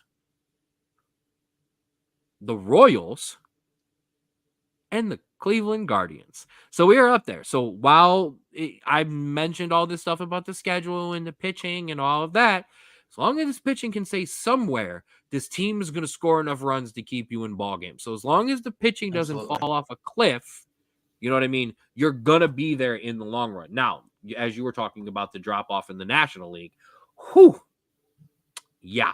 Now, before he gets to the funny part about the records, like you said, there are 3 teams in the one, 2, 3. Yes, 4. I apologize. 4 teams in the National League, like he said, above 500. 4 teams in the Central. That is ridiculous. The run differential is crazy there too. The Phillies, 101. Dude, oh my god. I mean, they're just killing the ball. Best team in baseball. The Dodgers float in second with 86, and then the Brewers with 61, and then you dive off Braves at 40, Padres only at 10. But look, Padres, an under 500 team. The Braves above 500, but have dealt with some injuries. Like this stuff, these numbers kind of play in. Yeah. It's one of those ones where you kind of take a look, and you have said it all along. Once you get into late May, early June, you are seeing these teams for what they are. Now, their teams might go on slumps, and our teams might catch fire. But if you are talking at the baseline, at the average day, what you are going to get from this team, it is indicative with this schedule and this record. Because 100%. the Phillies, absolutely on fire. The Braves, you're seeing now, they're coming down. They have some injuries. Unfortunately, Acuna's out for the year. But you see they're still good enough to kind of keep it there. The Dodgers, always good. The Padres, windows have closed. I told you about those Brewers. Those Brewers, I felt it. They are getting hot again. You did. And so you were kind of seeing it where you have these standouts. You have the Phillies, you have the Dodgers, and you have the Brewers. And then everyone else is kind of just okay. Like obviously there's stinkers like the Rockies and the Marlins, but there are like obvious ones that even if they're middle of the pack in the AL, you're like, oh, but they're worse than they are. They're better than they are. The NL is, here are your 3, and here's everybody else, and let's see what happens. I don't disagree. However, I want to change the subject because are you ready to talk about the most exciting thing in baseball right now? That's not the Guardians. It's time to talk about Paul Skeens. Dude, oh my God, is he electric. And I hope Ray is still in the chat here because Ray gets on us because all we talk about is Ohtani, and that's all everybody talks about. But we are absolutely going to talk about Ohtani versus Skeens. But listen, if you don't know who I'm talking about, okay, Pittsburgh Pirate pitcher Paul Skeens, number 1 prospect. They brought him up, and the man is amazing. So I'm gonna give a little background. We're gonna have some fun. We're gonna preview the Patreon. So me and little bro got into a minor tiff yesterday. A back and forth as brothers do. Silly. A little, yeah. Just listen, a normal thing. We have to talk to each other way more Not that we didn't talk to each other every single day, but we have to talk about way more important stuff now that we have the podcast and everything else that we do. So a little back and forth. The stat that I figured out and put together for Paul Skeens was so good, I almost broke the non-communication line that we had going just so I could tell you about the stat. It's so damn good. This kid is amazing. Since they have brought him up, I mean, he's 3-0. They played the Dodgers, which means he got to face Shohei Ohtani. First time up, first inning, struck Ohtani out on 300+ mile an hour pitches. Next at bat, Shohei took him deep to center. Like I said, it was amazing. The hardest part is baseball is just so hard to find on an actual television unless you have a bunch of streaming apps. So I saw clips of this. I didn't even get to watch the game live. But Skeens struck out 8 over 5 innings. This kid this is the best part though. 16 pitches over 100 miles an hour. That's not the stat that I got. Okay. Christ. All right, this is it. This is my nerdy stuff, and I love this. He is now 3-0 with 38 strikeouts through 5 starts, tying him for 129th in the league. Now, Lil Bro, hold on. Now, why is that something? Okay. All right. You're the nerd, okay, which is no longer a derogatory term, but I'm going to get baseball nerdy this week, okay? If you take his strikeouts and you average it out with the rest of the top guys in strikeouts, okay? Glasnow of the Dodgers with 104. Jack Flaherty of the Tigers. Dylan Cease of the Padres with a 93. Garrett Crochet of the White Sox with 93. Zach Wheeler of the Phillies with 91. Okay? If you take Paul Skeens and you average those strikeouts, okay, to the 12 to 13 starts that those other pitchers have, he would either be tied for 5th with Wheeler at 91, and that would be 12 games, or if you give him 13, he would be 2nd in all of baseball behind Tyler Glasnow. Okay? The kid is must-see TV. He is great for baseball if you could find them on a television anywhere. More importantly, he's great for Pittsburgh baseball. And if you care about Major League Baseball, you care about Pittsburgh baseball being good. I love this kid. And it's absolutely insane. So he's averaging about 9 to 10 strikeouts per game. Mm-hmm. So if you average it, like my stat? I love your stats, but I love your stats, by the way. If you average that up, because the average like ace gives you about 30 starts in a season, right? Mm-hmm. That is 270 to 300 strikeouts in a season. Just to give you a thing, that's good for like 60 in the low 60s of the record for strikeouts in a season for a rookie. It is unreal what this kid is doing. Unfortunately, it's the Pirates. There's not a lot to back him up, and so let's hope it's not a. McCutcheon's still there, right? He came back. He's still there, right? I think so. Hopefully this isn't a is it a Chris Archer situation with last good pitcher in Pittsburgh, where he got shelled and then went to Tampa Bay and was never the same. Steven Strasburg, Washington. I mean, in terms of must-see TV, but I will say this, and here's the problem: he also only pitched 5 innings because he had 91 pitchers through 5 innings. He gasses out, and I happen to work with. Shout out to my boss. He's a Pittsburgh guy. He's born and bred. He's Steelers, Pirates. He's a Yinzer. Penguins. Like, he's through and through all the way. And that's exactly what he said when I went to him today. I was like, man, that kid can pitch. And he goes, yeah, or can throw. And he goes, yeah, but he's got to learn how to pitch. He can't. Here's another great stat. As I told you, he threw 16 pitches above 100 miles an hour. The Pirates combined for 28 total pitches over 100 miles an hour in that game. The other ones thrown by Aroldis Chapman, who at one point during the ninth inning threw a 104 mile an hour fastball. Now, you said he has to learn how to pitch, and you know what the scary thing is? That comes with a good pitching staff, and sometimes that doesn't come. And you have a I'm gonna miss his name. It's the Tampa Bay. Yeah. Yeah, I don't know the where name, but he yeah. never learns how to pitch more than 5 or 6 innings, and it's Oh yeah. dominant, but then he gets gassed because you don't have a Dodgers pitching staff that can, give you Kershaw and have him go 9 innings because they taught him how to pitch for 9 innings. Sometimes you get a Tyler Glasnow situation, pulled it out from the depths. You get a Tyler Glasnow situation where Blake he can Snell. only pitch Blake Snell, where you can only pitch 5 or 6 innings and you can't do anything else because he's gassed and he never learned how to control that. So we'll see.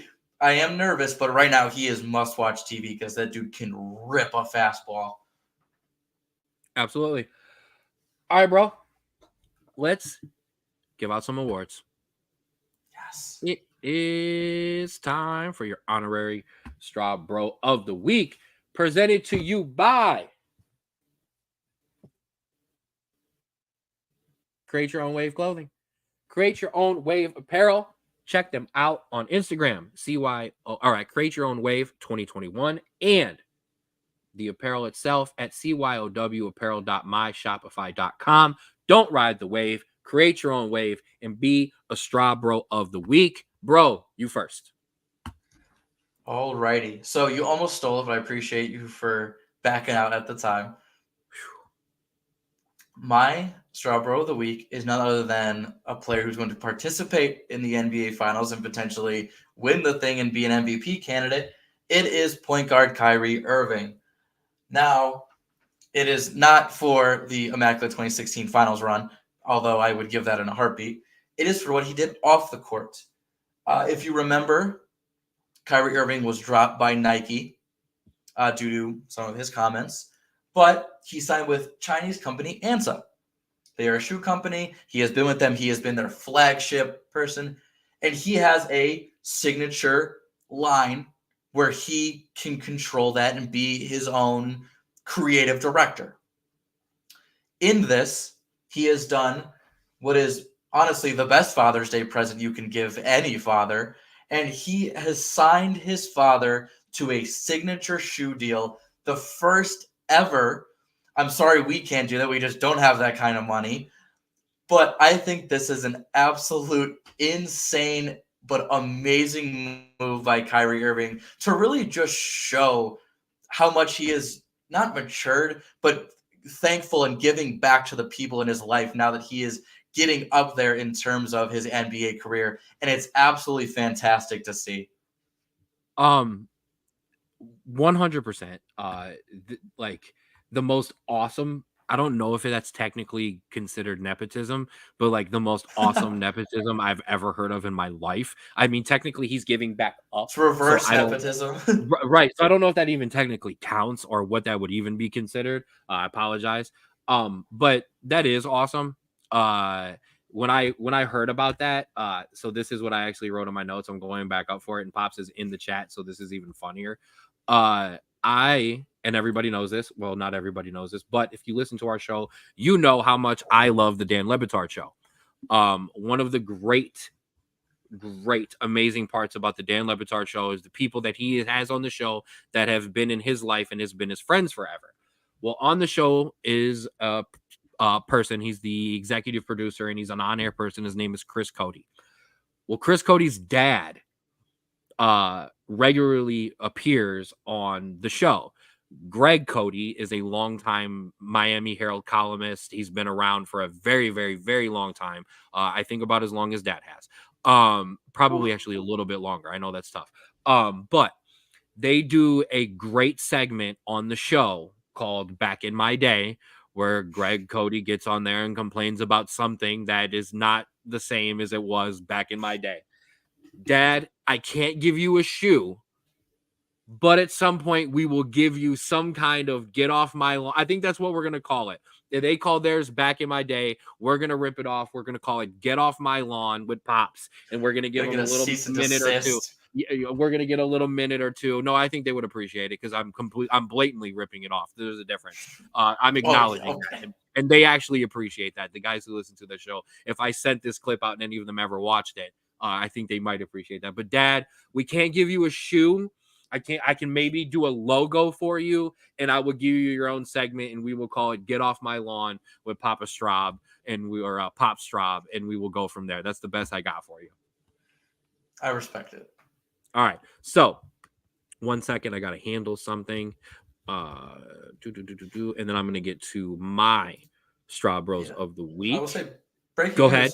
As of Go ahead. OKs on field advertising, it's something that honestly we probably should have been happening a long time ago. Soccer does it. Everyone like it is a college aspect, so I understand. But to be able, honestly, anything to make the media timeout shorter, I know it probably won't, but anything to make the media timeout shorter is something that I am all for, and hopefully that leads to it. Because good Lord, I'm sorry, 2 minutes of advertising, especially when you're at the game and the dude holds up the 3:45 sign, and you're just like, all right, I'm gonna stand in my seat for 4 minutes every 5 minutes. It gets so annoying. It's not gonna help. I just wish it would, and this is a right step in helping it, but I'm laughing at you because you're completely wrong. I love you. There's no way that this decreases commercial time whatsoever. This is just adding to the revenue. This is like no. Okay, I want it back. I want it reduced so bad. It's so annoying. And here listen, I have no problem giving props to the things that I am influenced by and things that I have used. They also do a thing on the Levitard show where they make fun of one of their local announcers, Greg Zagacki, because he would be like, and you've made it to the AutoZone red zone. Like, congratulations, ladies and gentlemen. Okay. Welcome to the Meineke 50-yard line. Okay. All right. As you cross, they're not even gonna have like school logos anymore. It's just gonna be a big like blip on there. Mm-hmm. All right, as you get into the Toys R Us red zone, okay. You know what? Hey, they're not in business anymore, big dog. Come on. I know. All my references are dated. That's what happens. But yeah, I mean, sure, you can have that. Whatever. I don't care. That doesn't bother me at all. All right, my turn. And now I have to scroll back all the way down because I had to find my joke. And now that I had to find my joke, I lost my part of my University of Walmart. The University of Walmart. I love it. Why not? Like, who cares at this point? It's so commercial. Like, why would it be? Why are you mad? We already pay the kids. So what's the difference? I think my question is, are they going to do the NBA where they they put it on there like post edit, like, or not post edit, but like through like TV, or if it's actually going to be on the field? That'll be interesting. I thought you were going to talk about debuting patches on my jerseys, and then I will riot and I will flip tables if you touch my jersey. Okay, I'm sorry. I found my notes. So as usual, I've got many Straub Bros of the week. You know how it goes. First, right. I'm gonna run through them quick. First, Haley Van Lith and Cameron Brink for being asked and accepting the invite for the U.S. Women's Olympic 3-on-3 hoops team. That is an absolutely amazing honor. Congratulations to them. That's a great pickup by Team USA. And I said this online, they need to put Deja Fair, the third all-time leading scorer in NCAA history, who currently is not on the WNBA roster, sign her up for that, and you're going to tell me that can't work in a 3-on-3? You kidding me? Let's go. You see the jersey. Akron City FC, another Straub Bro of the week for advancing to the next round of the USASA National Amateur Cup with a 4-2 win over Northern Indiana SC on Sunday. I know about it. We were there. If you follow the Straub Bro Sports Show anywhere on Instagram, Twitter, X, and or Facebook, you have saw all of our behind-the-scenes stuff, our halftime show, our extra time show, our post-game interviews with Coach Hogarth. I also want to give a shout out to him and forward Ryan Kingsford for his goals in the game and for those guys talking with us post game. They won last night 5-0. Yeah. And their next game, they have a game Friday and Sunday. This was just been announced, is the next round of that USASA Cup. They will be on the road. Good luck to boys. Go get it done. South Bend, by the way. Oh, yeah, baby. In South Bend, baby. And they have a player, McLaughlin, on their roster who's at Notre Dame. So he's right at home and knows what it be. Bring it home, Akron City FC. You're a Straub Bro of the week. I'm going to take this one off for a second. I don't have a jersey. We're not going to switch into that one. A solemn Straub Bro of the week. A bit of a farewell Straub Bro of the week. Unfortunately, this week, Larry Allen died at the age of 52 while on vacation with his family. Rest in peace to the greatest offensive lineman of my lifetime. That's in my eyes. It's okay if you don't agree. I I love doing this show because I get to bring how choked up sports makes me feel in general. But one of the greatest Cowboys of all time, hands down, without a doubt. A 1994 second round pick out of out of Sonoma State University. An invite to the Senior Bowl was all that man needed. Considered one of the best at his position. Dad sent me a clip because I don't listen to the Dan Patrick Show as much anymore as I used to when I was a couple years ago. But I've heard this clip before. There was something known as the Larry Allen flu, and that was guys pretending to be sick and not wanting to play when they would have to match up against Larry Allen and play against the Cowboys. The accolades are crazy. I always knew they were a lot, but then I actually had to go write them down, and it meant a little bit more. A Super Bowl 30 winner, a 6-time first team All-Pro, 1996 through 2001. His 1 second team was in 1995, and then he was like, there will be no more of those. An 11-time Pro Bowler, a member of the All-Rookie team. He was a member of the NFL 1990 All-Decade team, where he was then named a part of the 2000 All-Decade team. He was also named to the NFL 100th Anniversary All-Time team. Dallas Cowboys Ring of Honor, 2013 Pro Football Hall of Fame. Larry Allen, and I only wrote the stats down, so all of this is exactly how you guys want me to do this if you know me, and that's straight off the top of the dome. Emmitt Smith broke the rushing record because of Larry Allen. Moose Johnson and the fullback that is given a lot of credit, and Moose was there for a lot of it. But Larry Allen was there in the years past when that team wasn't good anymore. He protected Troy Aikman, and actually up until I think he protected Romo for a year. But like he's why. Okay. The reason the Cowboys were relevant during some of those off years was because of Emmitt Smith, and because the whole left side was protected still. So you thought every once in a while with a Quincy Carter or a Drew Bledsoe at the end that you had a quarterback, because he could show glimpses of protecting it. Just sad. 52 is way too young. I know 52 seems like a long way for you at 22 or 21 or 22. But 52 at 35 does not seem far away. So that is just scary. My thoughts and prayers to all of his teammates, his family, his children, his wife, everybody who knew Larry Allen. The stuff from his teammates. I do this every time I'm on this show and we eulogize somebody. Go and search what their teammates had to say about them. And for Larry Allen, go and search what his opponents had to say about him too, because it'd be just as good. It would be the end of the Larry Allen flu. Rest in peace, Larry Allen.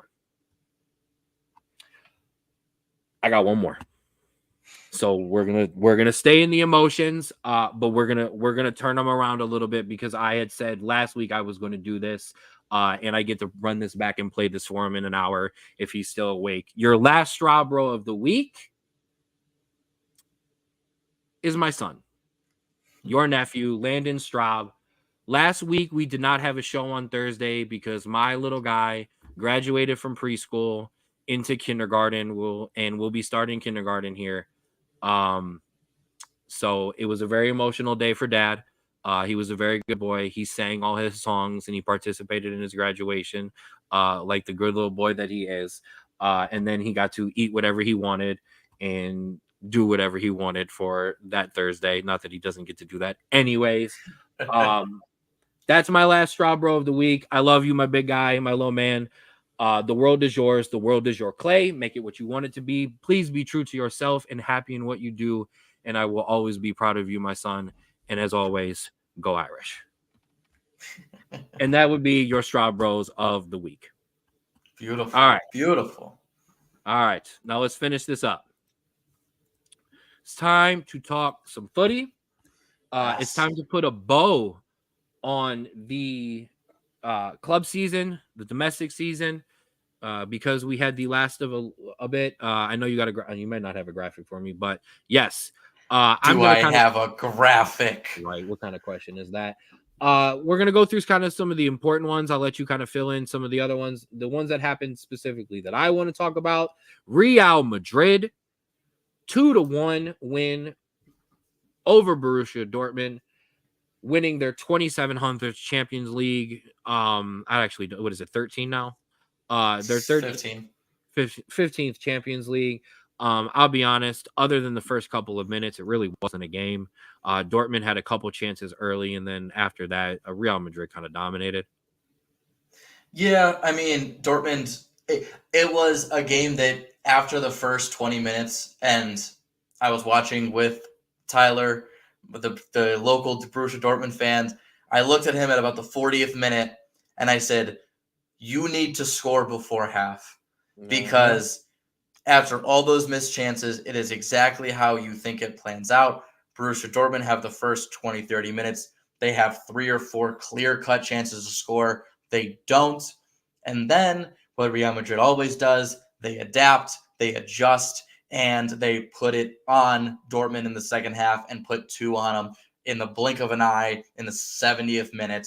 And at that point, Dortmund was tired from defending for 70, 80 minutes and had nothing left to go forward and just fell apart. And that is how Real Madrid wins, and that's how they beat you. And that's exactly what happened. Yep. You want to talk about the crew shit in the bed too? The Columbus Crew lost and I think that is I don't know. Oh yeah, I'm sorry. There it is at the bottom. The CONCACAF Champions Cup, 3-0 to Pachuca. Not a good showing whatsoever for the MLS side. That was tough. So was that on purpose, shitting the bed? No, why? Oh, yeah, no, I'm sorry. So there was reports that came out that a lot of the Crew players had stomach aches, which is a good way to say it, and affected them the majority of the game. Whether or not it was intentional or accidental, we don't know. We don't know if there's even an investigation that's going to happen because of this. But in terms of the game, the Crew were on the back foot the entire time. Pachuca, blistering pace, absolutely just ran right through them. The defense was out of sorts the entire game.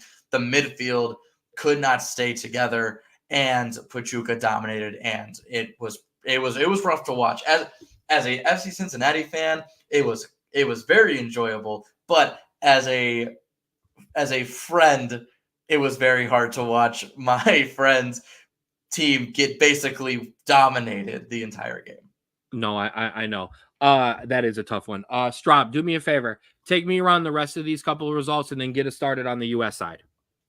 Yes. So we will start back to right before we started. The Liga MX final, leg 1 went 1-1. We're going to catch up on that in the next slide, but so it's going to set up for an amazing leg 2.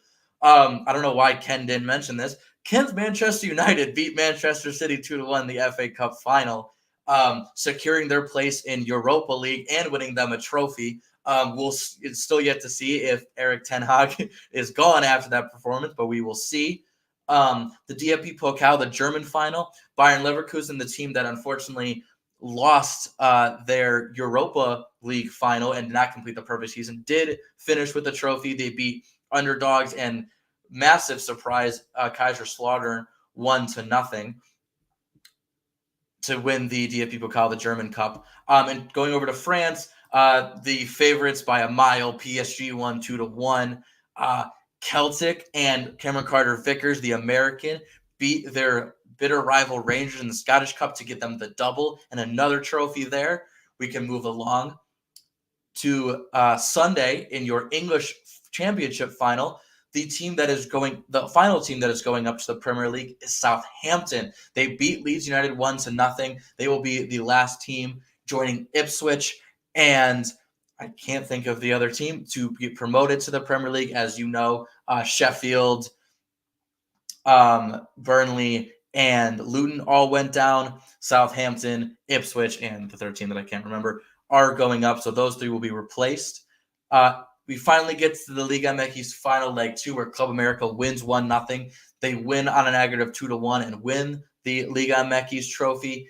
This is in terms of Mexican soccer, it is kind of weird. They will be playing a second season later on. They have a break between the two, and it's 2 separate seasons. But Club America are your champions there. The Conference League final, Olympiacos, Ken will be excited. A Greek team has won a European trophy. It is the first time that they have ever done that. They beat Serie A team Fiorentina 1-0 in extra time. And like we saw here, the Champions League final, Real Madrid won and Pachuca won. So that is the final on your club teams in Europe. There is still MLS going on, and we can do a quick roundup of that real quick because we missed a week. We did, and there was a result that I didn't get to talk about. Yeah, because you missed it, and we can talk about it. I'll throw up on the screen here because I gave you your props, and I was surprised you didn't mention it first. Glory, glory, Man United. My beautiful, beautiful, beautiful Manchester United squad, full of just youth and gusto, and just we took down 150. We took down 150 shitty City. All right, and we didn't do it at the empty head. We did it at Wembley, but they had an empty head side. They turned their backs on their own team because they didn't want to watch the crap that they were putting up as we destroyed them 2-1. An absolute blunder of a goal to start it off. It was just awful.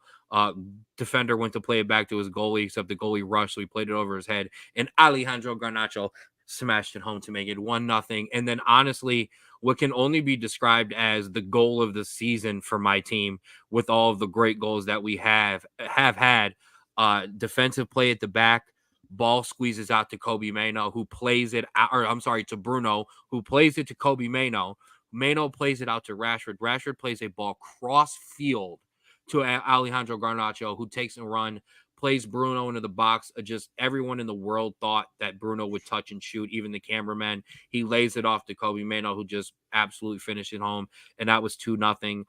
City got one back because Doku came on and was the greatest player on the field and just took on Wan-Bissaka for 45 minutes. Onana made a horrible save, and it was 2-1. But Manchester City were never really in the game. We pushed them around. We shoved them around. We bitched them off the ball. Aaron Holland cried like a little girl the entire game. Kyle Walker tried to get tough with Lisandro Martinez and almost got punched in his throat. It was all around a great day and a bad day for Manchester City. Love it. All right, MLS. See, well, just real quick, if there is one thing to take from soccer, think about how this man talked about his team like 2 weeks ago, and look at it now. If that doesn't show you what soccer can do and how energy filled it is, I don't think anything will. But yeah, let's move on. Love you. All right, yeah. MLS real quick because we're already way long.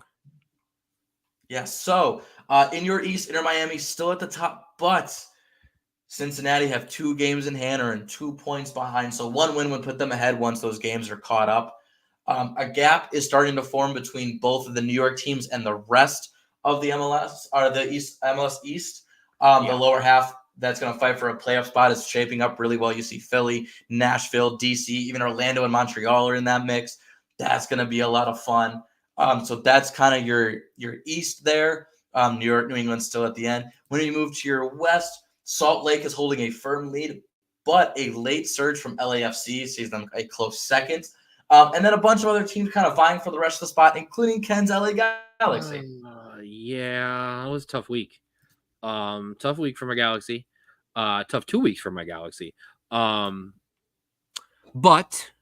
there's good news on the horizon for my LA Galaxy, and that would be the reports that we aren't terms with Marco Reus, former Borussia Dortmund player. We have apparently hijacked Charlotte FC's plan to sign him and Sergio Ramos.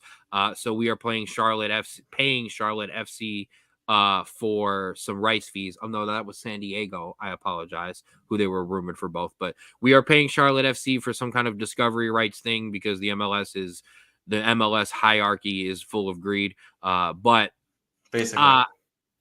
Should I just be honest? I'll just be honest. I'll tell you, and I'll tell you what I told your Borussia Dortmund buddy.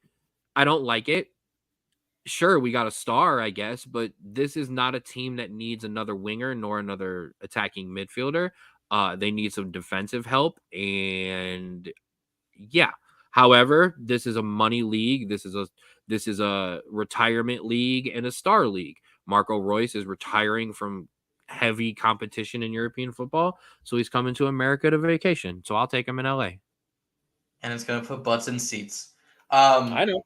Only 4 games this weekend, so nothing too crazy. But the week after, we're going to see a full slate of games, and we will get to you those next week. Just wanted to keep you updated on this table here and in the MLS because we've been keeping up. We just want to make sure you guys are. All righty. Now, the segment everyone is waiting for. We don't have any Americans abroad. Why? Because the Americans are home for the summer. We got 2 friendlies coming up this week, one on Saturday, which your boy is going to be attending, by the way, and I will give you a recap there. And then one on Wednesday. The one on Saturday is against Colombia and Landover, Maryland, and the one on Wednesday is against Brazil and Orlando. Now, we talked about the roster. We got into that. Let's talk about these games. Ken, do we want to go over the roster? Do we want to go over the initial feelings, or do you want to go over some formations and get these guys accustomed to what they will be seeing on the field? Save that. So we'll attack this kind of game by game. Let me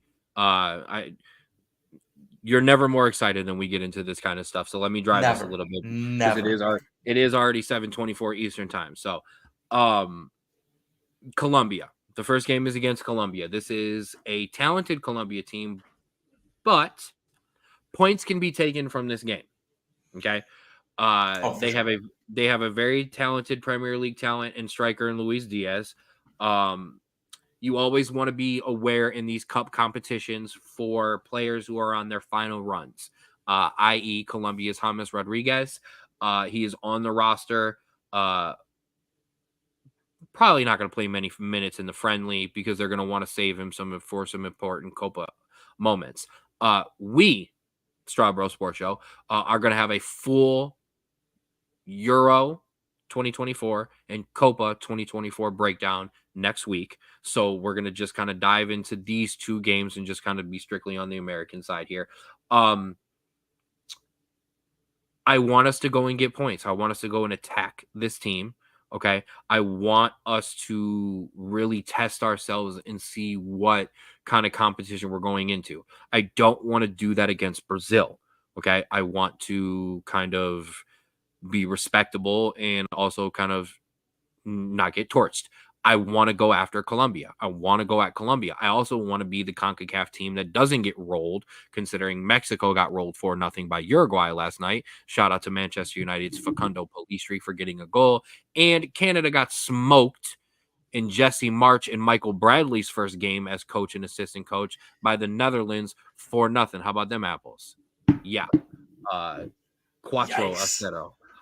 So I want to go at this Colombia team. How do I want to go at this Colombia team?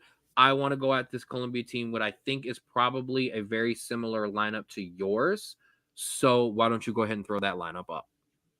So Colombia, let's just roll into the kind of thing. Colombia is ranked 12th. We are 11th in this.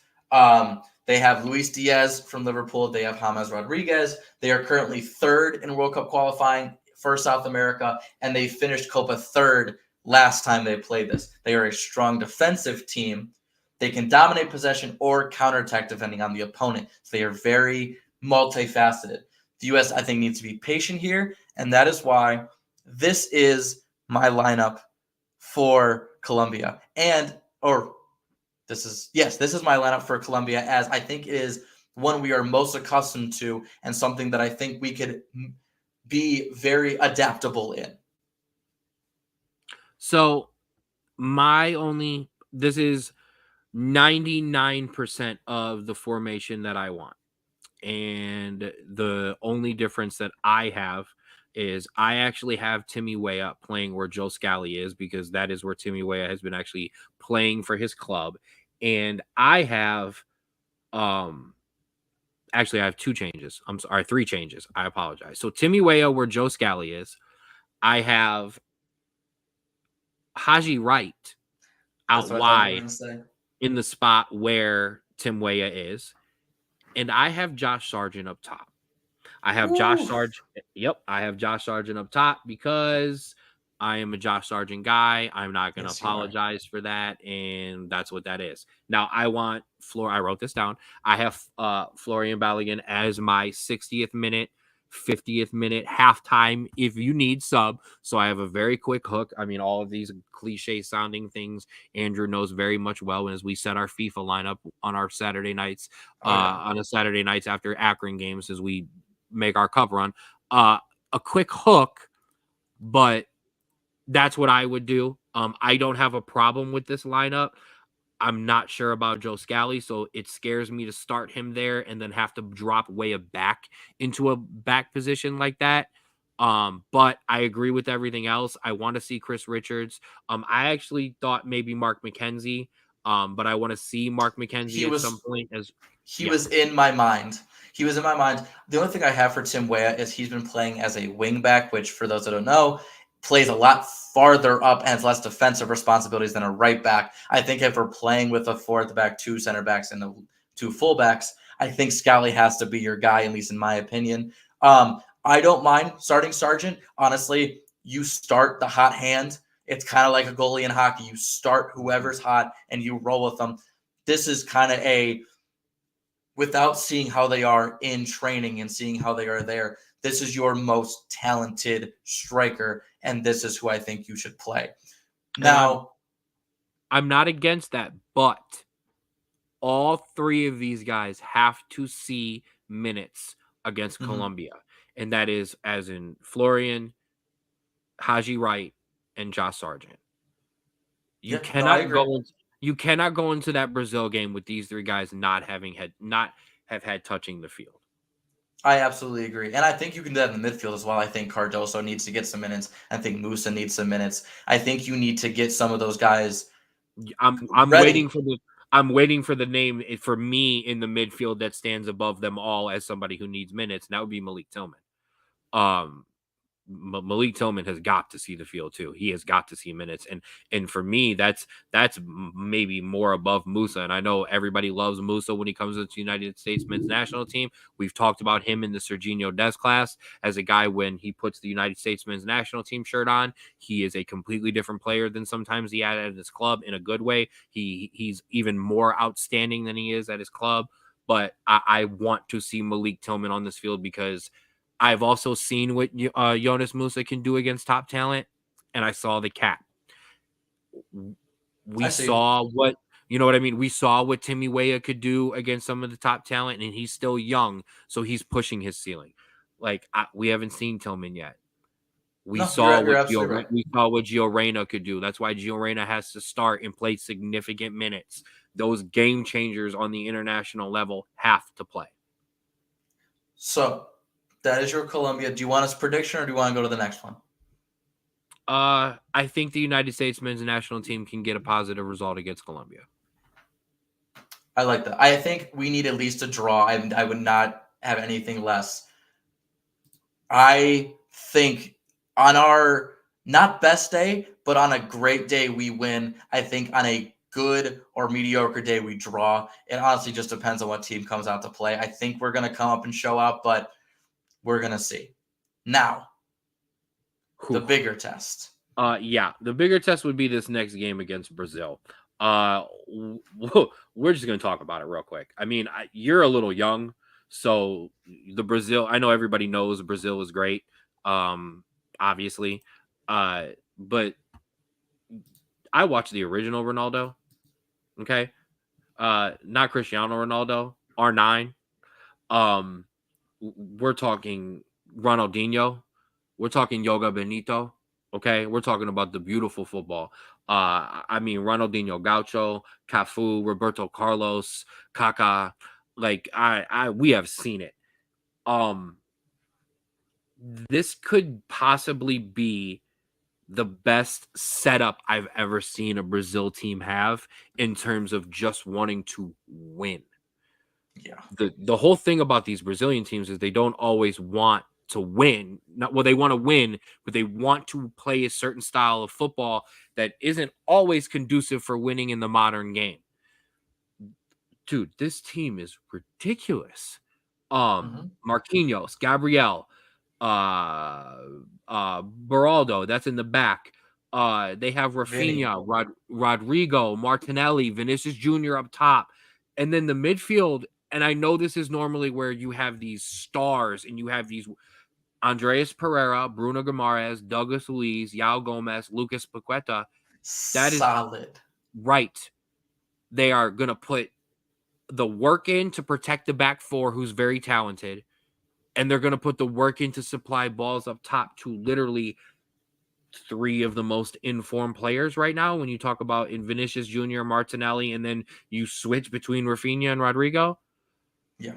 this needs to be taken very seriously in terms of a defensive performance and a staying together performance for the United States men's national team. I completely agree. Brazil is going to have most of the possession here. They're going to be fast in everything they do, passes, touches, their runs, everything. A great defensive performance is needed, which is why I have us playing a 5 at the back, technically 3 with 2 wing backs, Tim Ream centering that center back, and 2 in the midfield, 2 as your attacking mids, and like I said, the hot-handed striker up top, whoever that may be. I 100% agree. I think it'll be. I actually really agree with this because when in attack, you can absolutely switch that back 5 of Richards, Ream, Robinson with Robinson out wide and way out wide into a back 4 because you can push way up to that wide spot. Yes. Basically, it would look exactly like it looked on the last slide. And then I mean you're gonna have to lean heavy on Christian Pulisic and Gio Reyna to feed whoever that hot striker is. I think at that point, if Florian is in form, it has to be him. But if it's not, I think that has to be a Haji Wright, Josh Sargent, a big, strong body, a big guy who can hold the ball up and take a second and allow Weston to get up the field, allow Weah to get in transition. I think that would be a big thing. I was going to say, or someone that we haven't mentioned who has saved the U.S. a couple times and is on the roster. Ricardo Pepi could have an amazing camp and get some of these starts as well. Obviously, he's been playing at a lower league, hasn't been playing as much, but when he comes to the national team, he's shown up and scored and done great things. So we're obviously going to have to see who comes out of camp and who comes into these games on fire. Absolutely. I agree. These are going to be big tests. I want to, as much as I want to talk about these two games, I want these two games to happen so that I can digest them and take them into what I want to talk about longer term, or not longer term, but take them into Copa. They're friendlies. We got to see what Greg takes them serious. I know we're taking them serious. We have to see how Colombia takes them, how Brazil take. We have to see. But Absolutely. These are two very, very large tests for the United States men's national team. But like I said, I want them to go for it against Colombia, and I want them to be smart against Brazil. Losing Absolutely. losing a 3-2, 4-3 game against Colombia wouldn't actually make me mad. No, You're not gonna because it you're shows not that gonna team can go forward. You're not gonna play that kind of game against Brazil. You're gonna lose 5-0, 6-1, and I don't want to see that. So I want to see the style change. I want to see Greg adapt to his opponents. Yeah, This is more about Greg in these friendlies than it is about some of these players. You're absolutely right, because you look at the game, the previous managers, Jurgen Klinsmann had Germany and some other Portugal that he hung his hat on. Bruce Arena with that run to the quarterfinals in the World Cup can hang his hat on. You have yet to see Greg in friendlies or international tournaments really prove his stuff. And get more out of this team than we thought possible, because Bruce Arena did that. Jurgen Klinsmann did that. You need that out of an international team coach that is able to basically get more out of a team than you think is possible, especially a team that is not favorites like a Morocco did or like a Croatia did this past World Cup. That is the goal here. If you can show us this and you can get us to a semifinal or a very hard-fought quarterfinal, then I can go, let's keep it pushing. But if this is an awful performance and a team that is at or below the bar that Greg is setting, this is indicative of what we are going to see 2 years from now, and that is we're going to have major talking points. But I hope it doesn't come to that. All right, I'm gonna put you on the spot real quick. I want a less than 5-second answer. The worst case scenario happens for the United States men's national team. They drop or tie or look really bad against Colombia. They get blown out by Brazil. Greg goes into Copa and doesn't win a game. Is Greg Berhalter the coach of the United States men's national team come World Cup? He should not be, but that is not my decision. And unfortunately, it would be not my decision a long time ago. Yeah, I think you barely kept that under 5 seconds. Good job. So check out both of these games for the United States men's national team. As you heard from Little Bro, he is on the road traveling. He will be at one of these games. Normally we do these ones together. Unfortunately, adult responsibilities and a child and a job have required that I will not be doing that. But that's okay. You take pictures and you give me all the and lots of love, and you be safe on that way. So that will do it for your Americans abroad. That will do it for your footy. That will do it for us. Thank you again for rocking with us this week, watching, listening, commenting live, running us back on Facebook, YouTube, Spotify, here on the 216 Sports Network. The 216 Sports Network. Follow and like us on Facebook. Like and subscribe on YouTube to find us and to find the rest of the lineup. 4th and 15 with Mel and Smooth, The Jay Rich Show, The Ruler's Minute with Rico McGee, Outside Interference, and the Straub Bro Sports Show. Straub Bro Sports Show. You can find us everywhere.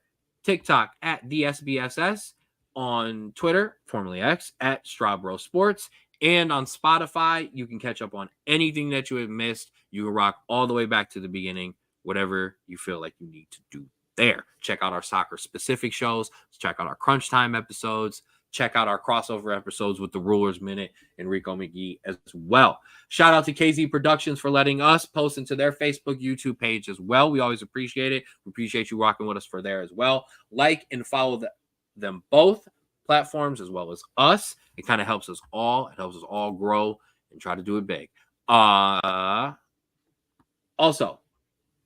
not done.